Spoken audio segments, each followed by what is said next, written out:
Sovereignty ਕੀ ਇਸ ਦਾ ਮਤਲਬ ਆ ਤੇ ਅੱਗੇ ਹੋਰ ਕੀ ਕਰਨਾ? ਸੁਪਰੀਮ ਅਥਾਰਟੀ ਦੀ ਜਿਹੜੀ ਗੱਲ ਹੁੰਦੀ ਉਹਨੂੰ ਸੋਵਰੈਨਿਟੀ ਦਾ ਨਾਂ ਦਿੱਤਾ ਗਿਆ ਹੈ ਨਾ ਕਿ ਹਰ ਇੱਕ ਕੋਈ ਇਦਾਂ ਦਾ ਸਿਸਟਮ ਜਿਹਦੇ ਕੋਈ ਪਾਵਰ ਹੋਏ ਕਿ ਬਿਨਾਂ ਕਿਸੇ ਬਾਹਰੀ ਦਖਲਅੰਦਾਜ਼ੀ ਤੋਂ ਆਪਣੇ ਆਪ ਦੇ ਪ੍ਰੋਸੈਸਸ ਬਣਾ ਸਕੇ, ਉਹਨਾਂ ਦੀ ਜ਼ਿੰਦਗੀ ਨੂੰ ਕਿੱਦਾਂ ਜਿਉਣਾ ਉਹਨੂੰ ਪਰਿਭਾਸ਼ਿਤ ਕਰ ਸਕੇ, ਆਪਣੇ ਤਰ੍ਹਾਂ ਦੇ ਕਾਨੂੰਨ ਬਣਾ ਸਕੇ, ਨੇਸ਼ਨ ਸਟੇਟ ਦੇ ਕੇਸ ਦੇ ਵਿੱਚ ਉਹ ਆਪਣੇ ਬਾਰਡਰ ਸੈਟਅਪ ਕਰ ਸਕੇ ਤੇ ਆਪਣੇ ਜਿਹੜੇ ਰੋਜ਼ਮਰਾ ਦੇ ਚੱਲਣ ਵਾਲੇ ਚਲੰਤ ਮਾਮਲੇ ਅਫੇਅਰਸ ਆ ਉਹਨਾਂ ਨੂੰ ਬਾਕੀ ਦੇਸ਼ਾਂ ਤੋਂ ਇੰਟਰਫੇਰੈਂਸ ਤੋਂ ਬਿਨਾਂ ਉਹਨੂੰ ਚਲਾ ਸਕੇ। ਆਪਣੀ ਕਮਿਊਨਿਟੀ ਦੇ ਐਂਗਲ ਤੋਂ ਜੇ ਦੇਖਿਆ ਜਾਵੇ ਇਸ ਦਾ ਅਰਥ ਕੀ ਆ, ਰਾਹ ਕੀ ਆ, ਜਿਸ ਤਰੀਕੇ ਦੇ ਨਾਲ ਦੁਨੀਆ 'ਚ ਫੇਰ ਬਦਲ ਹੋ ਰਿਹਾ ਆ ਉਸ ਦੇ ਸੰਦਰਭ ਦੇ ਵਿੱਚ ਜੇ ਦੇਖਣਾ ਹੋਵੇ ਤਾਂ ਅੱਜ ਸਿੱਖਾਂ ਦੇ ਲਈ ਸੋਵਰਨਿਟੀ ਦਾ ਕੀ ਮਤਲਬ ਆ ਤੇ ਇਸ ਦਾ ਲਈ ਰਾਹ ਕੀ ਹੈ? Ability to rule themselves, ability to have a supreme authority. ਜਿਹੜੀ ਸੁਪਰੀਮ ਅਥਾਰਟੀ ਉਹ ਕਿੱਦਾਂ ਬਣਦੀ ਹੈ ਕਿਸੇ ਚੀਜ਼ ਨੂੰ, ਕਿਸੇ ਸਟੇਟ ਦੇ ਕੋਲ ਸੁਪਰੀਮ ਅਥਾਰਟੀ ਜਿਹੜੀ ਕਿੱਦਾਂ ਹੁੰਦੀ ਹੈ। ਹੁਣ ਮਿਸਾਲ ਦੇ ਤੌਰ ਦੇ ਉੱਤੇ ਜਦੋਂ ਆਪਾਂ ਕਿਸੇ ਚੀਜ਼ ਦੀ ਗੱਲ ਕਰਦੇ ਹਾਂ, ਆਪਾਂ ਸੋਵਰੈਨਿਟੀ ਦੀ ਹੀ ਗੱਲ ਕਰਦੇ ਤੇ 18ਵੀਂ ਸਦੀ ਦੇ ਸਿੱਖ ਰਾਜ ਦੀ ਗੱਲ ਕਰਦੇ ਤੇ ਉਹਨਾਂ ਨੇ ਸੋਵਰੈਨਿਟੀ ਕਿੱਦਾਂ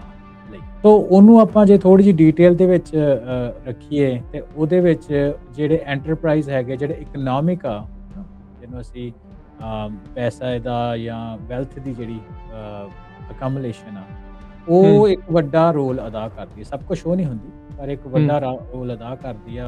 ਵੈਲਥ ਜਦੋਂ ਤੁਹਾਡੇ ਕੋਲ ਆਉਂਦੀ ਆ, ਮਾਲੀਆ ਤੁਹਾਡੇ ਕੋਲ ਆਉਂਦਾ ਤੇ ਉਹ ਤੁਹਾਡੇ ਜਿਹੜੇ ਸਾਧਨ ਕ੍ਰੀਏਟ ਕਰਦੇ ਰਿਸੋਰਸਿਸ, ਤਾਂ ਉਹ ਜਿਹੜੇ ਰਿਸੋਰਸਿਸ ਆ ਉਹ ਤੁਹਾਡੀ ਸੋਵਰੈਨਿਟੀ ਦੇ ਵਿੱਚ ਕਾਫੀ ਜ਼ਿਆਦਾ ਜਿਹੜੇ ਇਹ ਇੰਡੀਵਿਜੂਅਲ ਸੋਵਰੈਨਿਟੀ ਦੀ ਗੱਲ ਨਹੀਂ ਆਪਾਂ ਕਰ ਰਹੇ। ਇੰਡੀਵਿਜੂਅਲ ਸੋਵਰਨ ਬੰਦਾ ਤਾਂ ਕਿਤੇ ਵੀ ਹੋ ਸਕਦਾ, ਕੋਈ ਜੇਲ੍ਹ ਵਿੱਚ ਬੰਦਾ ਬੈਠਾ ਉਹ ਵੀ ਦਿਮਾਗੀ ਤੌਰ ਤੇ ਸੋਵਰਨ ਹੋ ਸਕਦਾ। ਆਪਾਂ ਪਬਲਿਕ ਸੋਵਰੈਨਿਟੀ ਦੀ ਗੱਲ ਕਰਦੇ ਹਾਂ, ਸਟੇਟ ਕਰਾਫਟ ਦੀ। ਸੋਵਰੈਨਿਟੀ ਇਹ ਅੱਜ ਦੇ ਟਾਈਮ ਦੇ ਵਿੱਚ ਇਕੱਲਾ ਇੱਕ ਕਹਿਣ ਵਾਲਾ ਸਲੋਗਨ ਹੀ ਨਹੀਂ ਹੈ, ਇਹ ਕੈਪੈਸਿਟੀ ਬਿਲਡਿੰਗ ਦਾ ਪ੍ਰੋਸੈਸ ਨਾ ਆਪਣੇ ਆਪ ਦੇ ਵਿੱਚ। ਜੇ ਤੁਹਾਡੇ ਕੋਲ ਸੋਵਰੈਨਿਟੀ ਹੋਏ ਉਹ ਤੁਹਾਨੂੰ ਇੱਕ ਐਬਿਲਿਟੀ ਬਣਾਉਂਦੀ ਆ ਵੀ ਤੁਸੀਂ ਆਪਣੇ ਇੰਸਟੀਟਿਊਸ਼ਨ ਬਣਾ ਸਕੋ, ਉਹਨਾਂ ਨੂੰ ਫੰਡ ਕਰ ਸਕੋ, ਤੁਸੀਂ ਆਪਣੇ ਲੋਕਾਂ ਦੀ ਰੱਖਿਆ ਕਰ ਸਕੋ ਤੇ ਸਭ ਤੋਂ ਵੱਡੀ ਗੱਲ ਅੱਜ ਦੇ ਟਾਈਮ ਦੇ ਵਿੱਚ ਤੁਸੀਂ ਆਪਣੇ ਨੈਰੇਟਿਵਸ ਆਪ ਸ਼ੇਪ ਕਰ ਸਕੋ, ਕਿਸੇ ਦਾ ਤੁਹਾਨੂੰ ਪਰਮਿਸ਼ਨ ਲੈਣ ਦੀ ਲੋੜ ਨਹੀਂ। ਮਾਡਰਨ ਸੋਵਰੈਨਿਟੀ ਦੀ ਜਦੋਂ ਆਪਾਂ ਗੱਲ ਕਰਦੇ ਹਾਂ ਤੇ ਉਹਦੇ ਵਿੱਚ ਗੱਲ ਕੱਲੀ ਬਾਰਡਰਸ ਦੀ ਤੇ ਟ੍ਰੀਟੀਜ਼ ਦੀ ਜਾਂ ਬੈਲਟਸ ਦੀ ਨਹੀਂ। ਹੁਣ ਮਾਡਰਨ ਸੋਵਰੈਨਿਟੀ ਦੇ ਵਿੱਚ ਇਹ ਆ ਕਿ ਤੁਹਾਡੀਆਂ ਸਟਰੋਂਗ ਮਾਰਕੀਟਸ ਆ, ਤੁਹਾਡੇ ਕੋਲ ਟੈਕਨੋਲੋਜੀ ਕਿੰਨੀ ਜ਼ਿਆਦਾ, ਤੁਹਾਡੀ ਸਪਲਾਈ ਚੇਨ ਕਿੰਨੀਆਂ ਸਟਰੋਂਗ ਆ, ਤੁਹਾਡੇ ਫਾਈਨੈਂਸ ਇਨਫਰਾਸਟ੍ਰਕਚਰ ਕਿੱਡੇ ਆ ਤੇ ਤੁਹਾਡੀ ਜੀਓਗ੍ਰਾਫੀ ਤਾਂ ਚੱਲ ਉਹ ਸ਼ੁਰੂ ਤੋਂ ਰਹੀ ਆ ਨਾ, ਉਹ ਤਾਂ ਸੋ ਇਹ ਸਾਰੀਆਂ ਚੀਜ਼ਾਂ ਦੇ ਵਿੱਚ ਹੁਣ ਇਹ ਨਹੀਂ ਮੈਟਰ ਕਰਦਾ। ਹੁਣ ਮੰਨ ਲਓ ਕੋਈ ਧਨਾੜ ਬੰਦਾ ਬਹੁਤ ਬਿਲੀਅਨੇਅਰ ਲੋਕ ਬੈਠੇ, ਆਪਣੇ ਟਰੰਪ ਸਾਹਿਬ ਹੀ ਦੇਖ ਲਓ, ਸਰਪੰਚ ਸਾਹਿਬ ਦਾ ਪੂਰੀ ਦੁਨੀਆ ਦੇ ਵਿੱਚ ਆਪਣੀ ਸਰਮਾਏਦਾਰੀ ਹੈਗੀ। ਇਵਨ ਇੰਡੀਆ ਦੇ ਵਿੱਚ ਬੰਬੇ ਤੱਕ ਦੇ ਮੈਂ ਉਹਨਾਂ ਦੇ ਟੈਕਸ ਦੇਖਦਾ ਸੀ ਕੁਝ ਸਾਲ ਪਹਿਲਾਂ, ਉਹਦੇ ਵਿੱਚ ਵੀ ਉਹਨਾਂ ਨੇ ਸੈਟਅਪ ਕੀਤਾ ਹੋਇਆ। ਅਮਰੀਕਾ ਦੇ ਵਿੱਚ ਇੱਕ ਇਹ ਕਹਿੰਦੇ ਕਿ ਜਿਹੜੇ ਬਿਲੀਅਨੇਅਰਸ ਆ ਉਹਨਾਂ ਮਲਟੀ ਦੇਸ਼ਾਂ ਦਾ ਵੀਜ਼ਾ ਲਿਆ ਹੋਇਆ। ਨਿਊਜ਼ੀਲੈਂਡ ਦਾ 골ਡਨ ਵੀਜ਼ਾ ਆਪਣੇ ਬਿਲੀਅਨੇਅਰਸ ਲਈ ਬੇ ਏਰੀਆ ਦੇ ਵਾਲੇ ਵਾਸਤੇ ਬਹੁਤ ਪਪੂਲਰ ਆ। ਸੋ ਉਹਨਾਂ ਦੇ ਲਈ ਬਾਰਡਰ ਤਾਂ ਡੈਫੀਨਿਟਲੀ ਮੇਕ ਸੈਂਸ ਕਰਦੀ ਹੈ, ਪਰ ਉਹ ਇੰਨੇ ਵੀ ਜ਼ਿਆਦਾ ਬਾਰਡਰ ਦੇ ਨਾਲ ਟਾਈਟ ਨਹੀਂ ਹੈਗੇ। ਸੋਵਰੈਨਿਟੀ ਜਿਹੜੀ ਆਪਣੀ ਵੀ ਮੰਨ ਲਓ ਵੀ ਅਮਰੀਕਾ ਦੇ ਕਿਸੇ ਨੂੰ ਇਹ ਲੱਗਦਾ ਕਿ ਹਾਲਾਤ ਰਹਿਣ ਯੋਗ ਨਹੀਂ ਆ ਤੇ ਉਹਨਾਂ ਅਮਰੀਕਾ ਤੋਂ ਫਲਾਈ ਕਰਕੇ ਕਿਸੇ ਹੋਰ ਜਗ੍ਹਾ ਤੇ ਉੱਤੇ ਰਹਿਣ ਲੱਗ ਪਏ। ਕਈ ਮੂਵ ਵੀ ਹੋਏ ਆ ਜੋ ਪੋਲੀਟੀਕਲ ਚੀਜ਼ਾਂ ਦੇ ਕਰਦੇ ਆ ਲੋਕ ਇਦਾਂ ਕਰਦੇ ਆ, ਹੈ ਨਾ। ਸੋ ਜੇ ਕਿਸੇ ਕੋਲ ਤੁਹਾਡੇ ਕੋਲ ਪੈਸਾ ਹੈਗਾ, ਤੁਸੀਂ ਆਪਣੇ ਆਪ ਨੂੰ ਡਿਵਰਸੀਫਾਈ ਕਰਦੇ ਹੋ। ਸੋ ਗੱਲ ਜਿਹੜੀ ਆ ਉੱਥੋਂ ਤੱਕ ਨਹੀਂ ਰਹੀ। ਜਿਹੜੀ ਹੁਣ ਮਾਡਰਨ ਸੋਵਰੈਨਿਟੀ ਆ ਉਹ ਫਿਰ ਮੈਂ ਉਹਨੂੰ ਰਿਪੀਟ ਕਰਦਾ ਕਿ ਉਹ market, technology, supply chain, finance ਤੇ ਜੀਓਗ੍ਰਾਫੀ, ਇਹ ਜਿਹੜੀਆਂ ਕੁਝ ਚੀਜ਼ਾਂ ਵਾ ਇਹਦੇ ਤੇ ਬਹੁਤ ਜ਼ਿਆਦਾ ਡਿਪੈਂਡ ਕਰਨ ਲੱਗ ਪਈਆਂ। ਤੇ ਡਾਇਸਪੋਰਾ ਦਾ ਕੀ ਰੋਲ ਆ? ਜਿੱਦਾਂ ਤੁਸੀਂ ਦੱਸਿਆ ਵੀ ਪੰਜਾਬ ਤੋਂ ਬਾਹਰ ਵਸਦੇ ਜਿਹੜੇ ਭਾਰਤ ਵਿੱਚ ਸੀ ਉਹਨਾਂ ਨੂੰ 84 ਦੇ ਵਿੱਚ ਜਿਹੜਾ ਸਾਹਮਣਾ ਕਰਨਾ ਪਿਆ ਦਰਿੰਦਗੀ ਦਾ, ਉੱਥੇ ਜਿਹੜਾ ਉਹਨਾਂ ਨੂੰ ਸਾਹਮਣਾ ਕਰਨਾ ਪਿਆ ਉਹ ਆਪਣੇ ਸਾਹਮਣੇ ਆ। ਤੇ ਹੁਣ ਤਾਂ ਸਿੱਖ ਸਾਰੀ ਦੁਨੀਆ ਦੇ ਵਿੱਚ ਮਹਾਰਾਜ ਦੀ ਮਿਹਰ ਨਾਲ ਵਸਦੇ ਆ। ਹੁਣ ਇੱਥੇ ਕੀ ਰੋਲ ਆ ਡਾਇਸਪੋਰਾ ਦਾ? ਉਹਨਾਂ ਨੂੰ ਕੀ ਸਮਝਣ ਦੀ ਲੋੜ ਆ, ਕੀ ਉਹਨਾਂ ਨੂੰ ਕਰਨਾ ਚਾਹੀਦਾ? ਹਾਂਜੀ, ਸੋ ਇਹ ਧਿਆਨ ਰੱਖਣ ਵਾਲੀ ਗੱਲ ਹੈ ਕਿ ਜੇ ਤੁਹਾਡੇ ਕੋਲ ਇਕਨੋਮਿਕ ਲੈਵਰੇਜ ਨਹੀਂ ਨਾ ਹੈਗੀ, ਜੇ ਮੰਨ ਲਓ ਕਿ ਤੁਸੀਂ ਤੁਸੀਂ ਪਾਵਰਟੀ ਦੇ ਵਿੱਚ ਰਹਿੰਦੇ ਹੋ, ਗਰੀਬੀ ਦੇ ਵਿੱਚ ਰਹਿੰਦੇ ਹੋ, ਤੇ ਇਹ ਦੁਨੀਆ ਦੀ ਸੱਚਾਈ ਹੈ, ਤੁਹਾਨੂੰ ਕੋਈ ਨਹੀਂ ਸੁਣਦਾ। ਜੇ ਤੁਹਾਡੇ ਕੋਲ ਇਕਨੋਮਿਕ ਲੈਵਰੇਜ ਨਹੀਂ ਨਾ ਰਾਜ ਕਰਨਾ ਹੈਗੀ, ਡਜ਼ਨਟ ਮੈਟਰ ਤੁਸੀਂ ਦੁਨੀਆ 'ਚ ਜਿੱਥੇ ਮਰਜ਼ੀ ਚਲੇ ਜਾਓ, ਤੁਸੀਂ ਹਮੇਸ਼ਾ ਟਾਰਗੇਟ ਹੀ ਬਣੋ, ਕਦੇ ਵੀ ਤੁਸੀਂ ਸਟੇਕ ਹੋਲਡ ਨਹੀਂ ਬਣੋ। ਜਿਊਜ਼ ਦਾ ਉਦਾਹਰਨ ਆ ਸਾਹਮਣੇ, ਅਗਲੇ ਕਹਿੰਦੇ ਵੀ ਦੁਨੀਆ ਨੂੰ ਕੰਟਰੋਲ ਕਰਦੇ ਆ ਕਿਉਂਕਿ ਪੈਸਾ ਹੈ ਉਹਨਾਂ ਕੋਲ। ਹਾਂਜੀ, ਸਾਰੇ ਇਕਨੋਮੀ ਕੰਟਰੋਲ ਆ, ਨੈਰੇਟਿਵ ਦੀ ਆਪਾਂ ਗੱਲ ਕੀਤੀ, ਸਾਰੀਆਂ ਚੀਜ਼ਾਂ ਦੇ ਉੱਤੇ ਕੰਟਰੋਲ ਆ, ਬੈਂਕਸ ਦੇ ਉੱਤੇ ਕੰਟਰੋਲ ਆ। ਤੇ ਉਹ ਇਦਾਂ ਦੀ ਕਮਿਊਨਿਟੀ ਜਿਹਨਾਂ ਦੀ ਪਾਪੂਲੇਸ਼ਨ, ਜੂਸ ਦੀ ਪਾਪੂਲੇਸ਼ਨ ਟੈਕਨੀਕਲੀ ਸਿੱਖਾਂ ਦੀ ਪਾਪੂਲੇਸ਼ਨ ਤੋਂ ਘੱਟ ਆ, ਪਰ ਉਹ ਜੂਸ ਨੂੰ ਤੁਸੀਂ ਹਰ ਇੱਕ ਜਗ੍ਹਾ ਦੇ ਉੱਤੇ ਸਟੇਕ ਹੋਲਡਰਸ ਦੇਖ ਰਹੇ ਹੋ। ਤੇ ਉਹ ਪਾਵਰ ਦੇਖੋ ਆ ਰਹੀ ਸਾਰੀ ਇਕਨੋਮੀ ਚੋਂ, ਮਨੀ ਚੋਂ ਆ ਰਹੀ ਆ ਪਾਵਰ। ਤੁਸੀਂ ਆਪਣਾ ਜਿੰਨਾ ਮਰਜ਼ੀ ਆਪਾਂ ਸਾਰੀਆਂ ਗੱਲਾਂ ਕਰੀ ਜਾਈਏ ਪਰ ਮਨੀ ਰਨਸ ਦਾ ਵਰਲਡ, ਇਹ ਮੰਨਣਾ ਹੀ ਪੈਣਾ ਆਪਾਂ ਨੂੰ। ਐਂਟਰਪ੍ਰੈਨਿਓਰਸ਼ਿਪ, ਟੈਕਨੋਲੋਜੀ, ਇਨਵੈਸਟਮੈਂਟ ਤੇ ਆਪਰੇਟਰ ਪ੍ਰੋਟੈਕਟਰ ਜਿਹੜਾ ਹੈਗਾ, ਜਿਹਦੇ ਵਿੱਚ ਆਪਾਂ ਜਿਹੜੇ ਐਸੈਟ ਇੰਸਟੀਟਿਊਸ਼ਨ ਬਣਾ ਰਹੇ ਆ ਉਹਨਾਂ ਨੂੰ ਪ੍ਰੋਟੈਕਟ ਕਰਨ ਦੇ ਇਨਫਰਾਸਟ੍ਰਕਚਰ ਹੋਏ। ਸੋ ਇਹ ਸਾਡੇ ਲਈ ਐਜ਼ ਅ ਡਾਇਸਪੋਰਾ ਇੱਕ ਵੱਡਾ ਚੈਲੰਜ ਆ। ਜੇ ਆਪਾਂ ਕੁਛ ਇਹਨਾਂ ਨੂੰ ਬਣਾ ਸਕਾਂਗੇ ਤਾਂ ਹੀ ਆਪਾਂ ਜਿਹੜੀ ਸਵਰੈਂਟੀ ਦੀ ਗੱਲ ਕਰਦੇ ਹਾਂ ਉਹਦੇ ਵੱਲ ਥੋੜਾ ਵੱਧ ਸਕਾਂਗੇ। ਮੌਜੂਦਾ ਹਾਲਾਤਾਂ ਨੂੰ ਦੇਖਦੇ ਹੋਏ ਜੋ ਤਕਨੀਕੀ ਪੱਧਰ ਦੇ ਉੱਤੇ ਜਿਹੜਾ ਚੱਲ ਰਿਹਾ ਤੇ ਜੋ ਆਪਾਂ ਨੂੰ ਪਤਾ ਵੀ ਆਪਣੀਆਂ ਸ਼ਾਰਟਕਮਿੰਗਸ ਵੀ ਇੱਕ ਸ਼ਾਰਟਕਮਿੰਗਸ ਆ ਵੀ ਆਪਾਂ ਇਸ ਚੀਜ਼ ਦੇ ਉੱਤੇ ਪੂਰੀ ਤਰ੍ਹਾਂ ਕੰਮ ਨਹੀਂ ਕਰ ਰਹੇ ਜਾਂ ਜਿਹੜਾ ਕੋਈ ਕਰ ਰਿਹਾ ਉਹਦੇ ਵਿੱਚ ਇੰਨੀ ਜ਼ਿਆਦਾ ਜਿਹੜੀ ਹੁਣ ਤੁਸੀਂ ਦੇਖੋ ਵੀ ਇਹ ਪ੍ਰੋਬਲਮ ਤੇ ਹੈਗੀ ਆਪਾਂ ਨੂੰ ਮੰਨਣੀ ਪੈਣੀ ਕਿ ਕਿਉਂ ਇੰਨੀ ਜ਼ਿਆਦਾ ਰੌਲਾ ਰੱਪਾ ਪੈ ਰਿਹਾ ਵੀ ਵਿੱਚ ਕਿਰਤ ਦੇ ਵਿੱਚ ਵਪਾਰ ਦੇ ਵਿੱਚ ਝੂਠ ਠੱਗੀ ਠੋਰੀ ਇਹ ਸਾਰਾ ਕੁਝ ਬਹੁਤ ਜ਼ਿਆਦਾ ਇਸ ਟਾਈਮ ਰਲਗੜ ਹੋ ਗਿਆ ਬਹੁਤ ਜ਼ਿਆਦਾ ਜਿਹੜੀ ਦਿੱਕਤ ਜਿਹੜੀ ਉਹ ਆ ਰਹੀ ਆ ਇਹਨਾਂ ਸਾਰੀਆਂ ਚੀਜ਼ਾਂ ਦਾ ਦੇਖੋ ਓਵਰਨਾਈਟ ਸੋਲੂਸ਼ਨ ਤਾਂ ਨਹੀਂ ਕੋਈ ਇਹ ਚੀਜ਼ ਤਾਂ ਹੈ ਨਹੀਂ ਵੀ ਆਪਾਂ ਸਾਰਾ ਕੁਝ ਚੁਟਕੀ ਮਾਰਾਂਗੇ ਤਾਂ ਸਭ ਕੁਝ ਠੀਕ ਹੋ ਜਾਊਗਾ ਸੋ ਇਹ ਗਵਰਨੈਂਸ ਕਰਨ ਦੇ ਲਈ ਇਸ ਚੀਜ਼ ਦੇ ਕਰਨ ਦੇ ਲਈ ਹੁਣ ਅੱਗੇ ਕਰਨਾ ਕੀ ਪੈਣਾ ਆ ਕਿਹੜੇ ਪ੍ਰਿੰਸੀਪਲਸ ਆ ਉਹਦੇ ਉੱਤੇ ਆਪਾਂ ਨੂੰ ਜ਼ੋਰ ਦੇਣਾ ਰੀਅਲ ਵਰਲਡ ਸਿਨੈਰੀਓ ਦੇ ਵਿੱਚ ਕੀ ਨਜ਼ਰ ਆਊਗਾ ਕਿੱਦਾਂ ਨਜ਼ਰ ਆਊਗੀ ਇਹ ਸਾਰੀ ਜਿਹੜੀ ਗੱਲ ਤੋ ਰਾਜਕਨ ਰੀਅਲ ਵਰਲਡ ਦੇ ਵਿੱਚ ਇਹਨੂੰ ਤਿੰਨ ਦੇ ਪ੍ਰਿੰਸੀਪਲ ਮੋਟੇ ਤੌਰ ਤੇ ਆਪਾਂ ਕਹਿ ਸਕਦੇ ਹਾਂ। ਇੱਕ ਪਹਿਲਾ ਪ੍ਰਿੰਸੀਪਲ ਤਾਂ ਹੈਗਾ ਕਿ ਸਵਰੈਂਟੀ ਜਿਹੜੀ ਆ ਉਹ ਓਨਰਸ਼ਿਪ ਤੋਂ ਆਉਂਦੀ। ਆਪਾਂ ਵੇਖਿਆ ਕਿ ਜੇ ਤੁਸੀਂ ਜੌਬ ਕਰਦੇ ਹੋ ਤੇ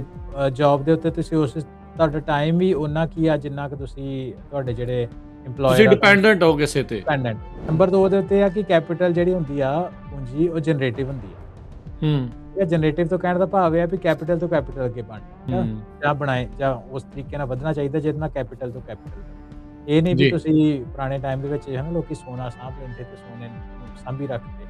ਸੋ ਕਹਿੰਦਾ ਮਤਲਬ ਵੀ ਜੇ ਤੁਹਾਡੇ ਕੋਲ ਪੂੰਜੀ ਆ ਉਹ ਇਸ ਤਰੀਕੇ ਦਾ ਇਨਫਰਾਸਟ੍ਰਕਚਰ ਹੋਣਾ ਚਾਹੀਦਾ ਕਿ ਉਹ ਵਧੇ ਪੂੰਜੀ ਤੋਂ ਪੂੰਜੀ ਵਧੇ। ਤੀਸਰੀ ਚੀਜ਼ ਹੈਗੀ ਹੈ ਕਿ ਲੌਂਗ ਟਰਮ ਓਰੀਐਂਟੇਸ਼ਨ ਲੰਮੇ ਸਮੇਂ ਦਾ ਪਲਾਨ। ਸੋ ਇਹ ਆ ਕਿ ਸ਼ਾਰਟ ਟਰਮ ਤੇ ਜਿਹੜੇ ਗੇਨਸ ਆ ਉਹਨਾਂ ਨੂੰ ਦੀ ਬਜਾਏ ਆਪਾਂ ਲੌਂਗ ਟਰਮ ਡਿਊਰੇਬਲ ਬਿਲਡੇਬਲ ਐਂਟਰਪ੍ਰਾਈਜ਼ ਜਿਹੜੇ ਬਣਾਏ ਜਾਣ। Punjabi radio USA Punjabi TV USA ਦੇ ਉੱਤੇ ਆਪ ਸਭ ਦਾ ਸਵਾਗਤ ਹੈ। ਮੈਂ ਰਾਜਕਨਵੀਰ ਸਿੰਘ ਜੁੜ ਚੁੱਕੇ ਨੇ ਮੇਰੇ ਨਾਲ ਇਸ ਮੌਕੇ ਹਰਵਿੰਦਰ ਸਿੰਘ ਕੰਗ। ਹਰਵਿੰਦਰ ਜੀ ਆਇਆਂ ਨੂੰ ਸਵਾਗਤ ਹੈ। ਸਤਿ ਸ੍ਰੀ ਅਕਾਲ ਪ੍ਰੋਗਰਾਮ ਪੰਜਾਬੀ ਟੈਕ ਟਾਕ ਦੇ ਵਿੱਚ।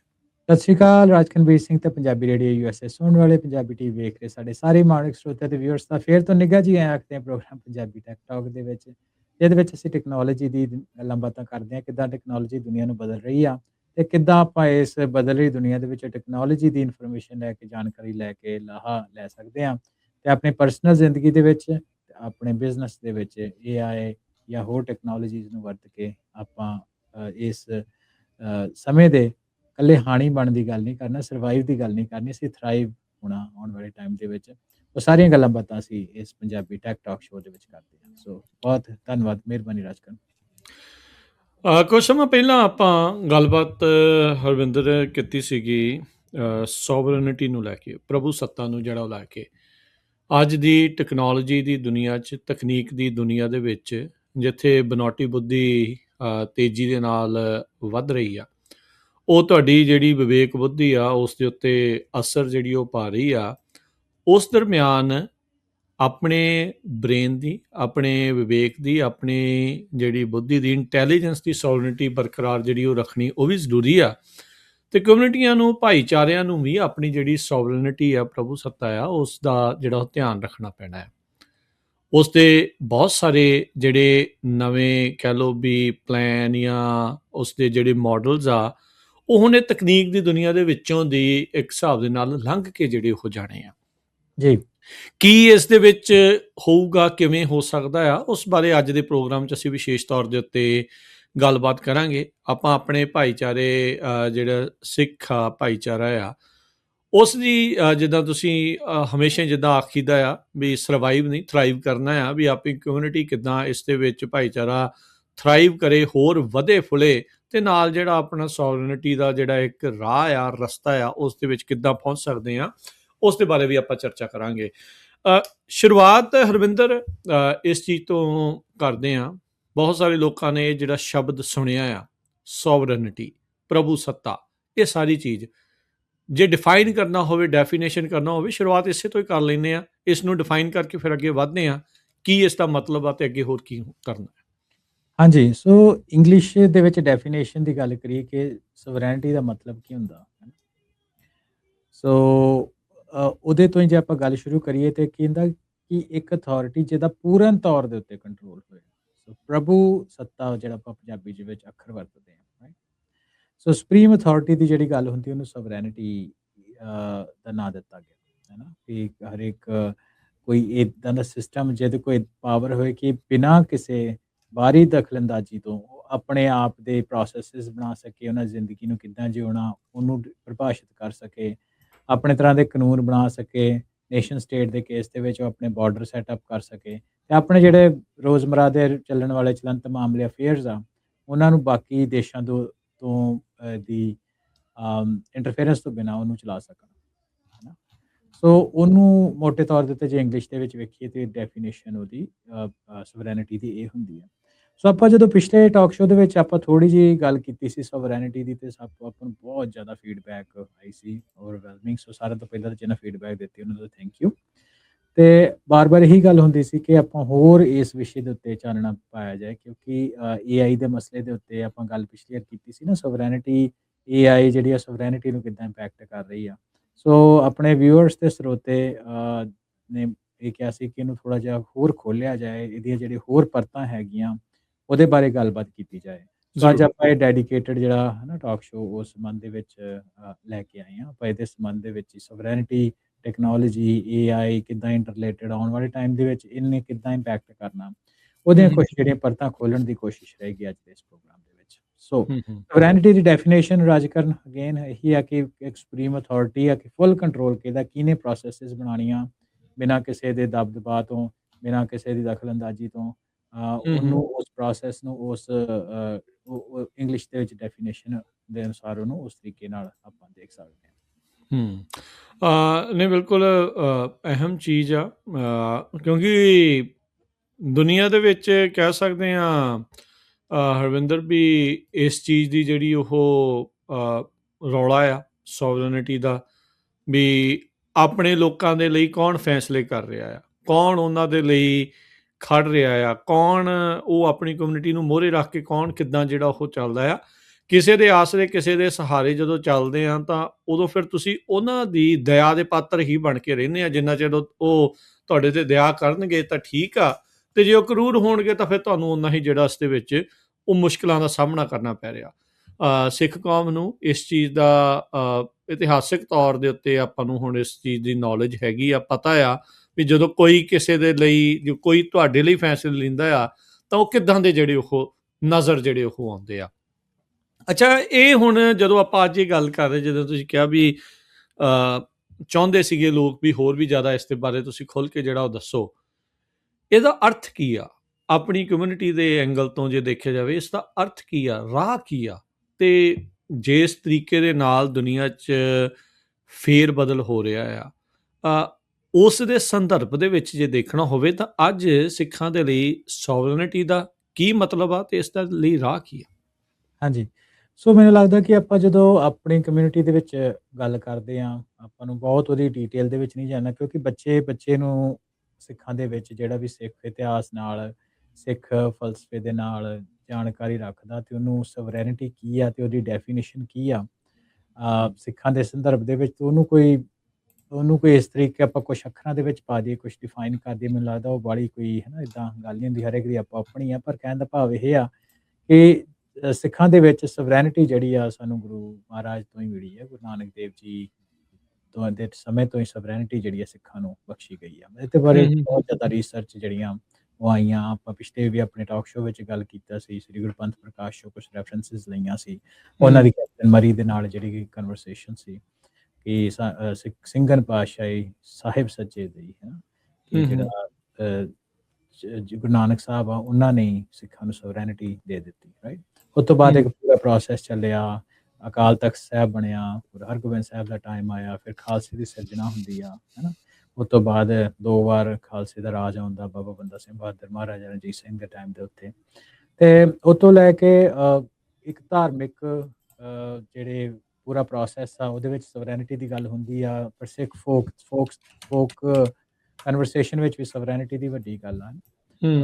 ਸਮੇਂ ਅਸੀਂ ਗੱਲ ਕਰਦੇ ਹਾਂ, ਈਵਨ ਅੱਜ ਦੇ ਟਾਈਮ ਦੇ ਜਿਹੜੇ ਆਪਣੇ ਸਿੱਖਾਂ ਦੇ ਪੰਜਾਬੀ ਡਿਆਸਪਰਾ ਦੇ ਵਿੱਚ ਪੌਪ ਸਿੰਗਰ, ਉਹਨਾਂ ਦੇ ਵਿੱਚ ਵੀ ਸੋਵਰੇਨਿਟੀ ਦਾ ਜਿਹੜਾ ਵਰਡ ਆ ਉਹ ਕਾਫੀ ਪੋਪੂਲਰ ਹੈ। ਸੋ ਕਹਿਣ ਦਾ ਭਾਵ ਇਹ ਆ ਕਿ ਸੋਵਰੇਨਿਟੀ ਕੀ ਆ ਸਿੱਖਾਂ ਨੂੰ ਦੱਸਣ ਦੀ ਲੋੜ ਨਹੀਂ ਆ। ਸੋ ਉਹ ਤਾਂ ਹੈ ਨਾ, ਕਈ ਚੀਜ਼ਾਂ ਖੂਨ ਵਿੱਚ ਹੀ ਹੁੰਦੀਆਂ ਸਿੱਖਾਂ ਦੇ, ਤਾਂ ਖੂਨ ਵਿੱਚ ਹੀ ਤੁਸੀਂ ਕਹਿ ਲਓ। ਪਰ ਆਪਾਂ ਗੱਲ ਕਰਦੇ ਹਾਂ ਵੀ ਸੋਵਰੇਨਿਟੀ ਜਿਹੜੀ ਆ ਇਹ ਬਣਦੀ ਕਿੱਦਾਂ ਤੇ ਬਰਕਰਾਰ ਕਿੱਦਾਂ ਰਹਿੰਦੀ, ਜਿਹੜਾ ਤੁਸੀਂ ਦੂਜਾ ਸਵਾਲ ਪੁੱਛਿਆ ਸੀ, ਹੈ ਨਾ।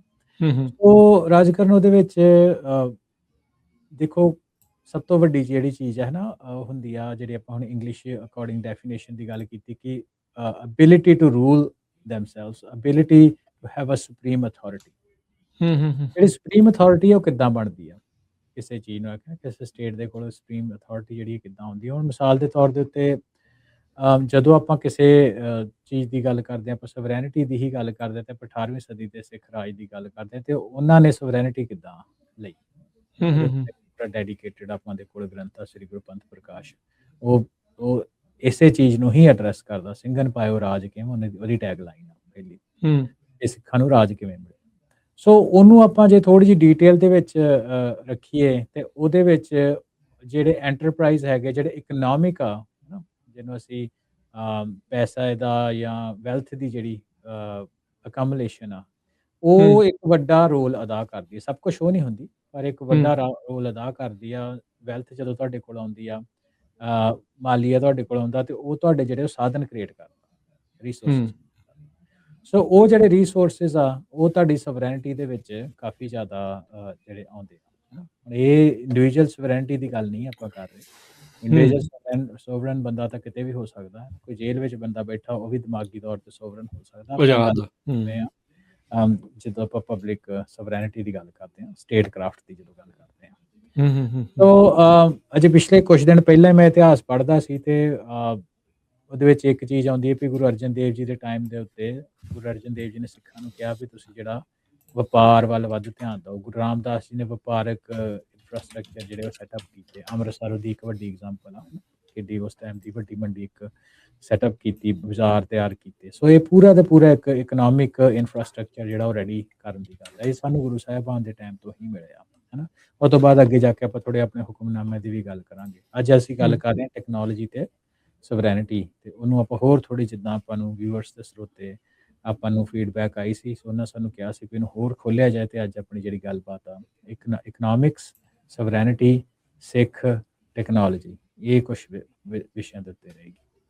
ਹੂੰ, ਹੂੰ, ਹੂੰ, ਹੂੰ। ਸੋ ਰਾਜਕਰਨ ਅੱਜ ਦੇ ਟਾਈਮ ਦੇ ਵਿੱਚ, ਹਾਂਜੀ ਹਾਂਜੀ, ਮੈਂ ਉਹੀ ਕਹਿਣ ਲੱਗਾ ਸੀ ਕਿ ਵੀ ਹੁਣ ਜਦੋਂ ਇਕਨੋਮਿਕ ਸੋਵਰੈਨਿਟੀ ਤੇ ਟੈਕਨੋਲੋਜੀਕਲ ਸੋਵਰੈਨਿਟੀ ਦੀ ਗੱਲ ਆਉਂਦੇ ਆ, ਇਹ ਸ਼ਬਦਾਂ ਨੂੰ ਆਪਾਂ ਸੋਵਰੈਨਿਟੀ ਦੇ ਨਾਲ, ਪ੍ਰਭੂ ਸੱਤਾ ਦੇ ਨਾਲ ਜੋੜ ਕੇ ਇੰਨਾ ਜ਼ਿਆਦਾ ਨਹੀਂ ਦੇਖਦੇ। ਇੱਕ ਆਮ ਇਨਸਾਨ ਦੇ ਲਈ ਇਸ ਚੀਜ਼ ਨੂੰ ਜਿਹੜਾ ਉਹ ਇਸ ਤਰੀਕੇ ਦੇ ਨਾਲ ਸਮਝ ਕੇ ਜਿਹੜਾ ਉਹ ਚੱਲਣਾ ਥੋੜਾ ਇਦਾਂ ਲੱਗਦਾ ਵੀ ਡਿਫਰੈਂਟ ਜਿਹਾ ਹੁੰਦਾ ਆ। ਜਦੋਂ ਇੱਕ ਸੋਵਰੈਨਿਟੀ ਦੀ ਗੱਲ ਆਉਂਦੀ, ਉਦੋਂ ਹਾਂ ਆਜ਼ਾਦ ਮੁਲਕ, ਆਜ਼ਾਦ ਹਸਤੀ, ਉਹ ਚੀਜ਼ ਲੌਜਿਕ ਜਿਹੜਾ ਉਹ ਸਮਝ ਆਉਂਦਾ ਆ।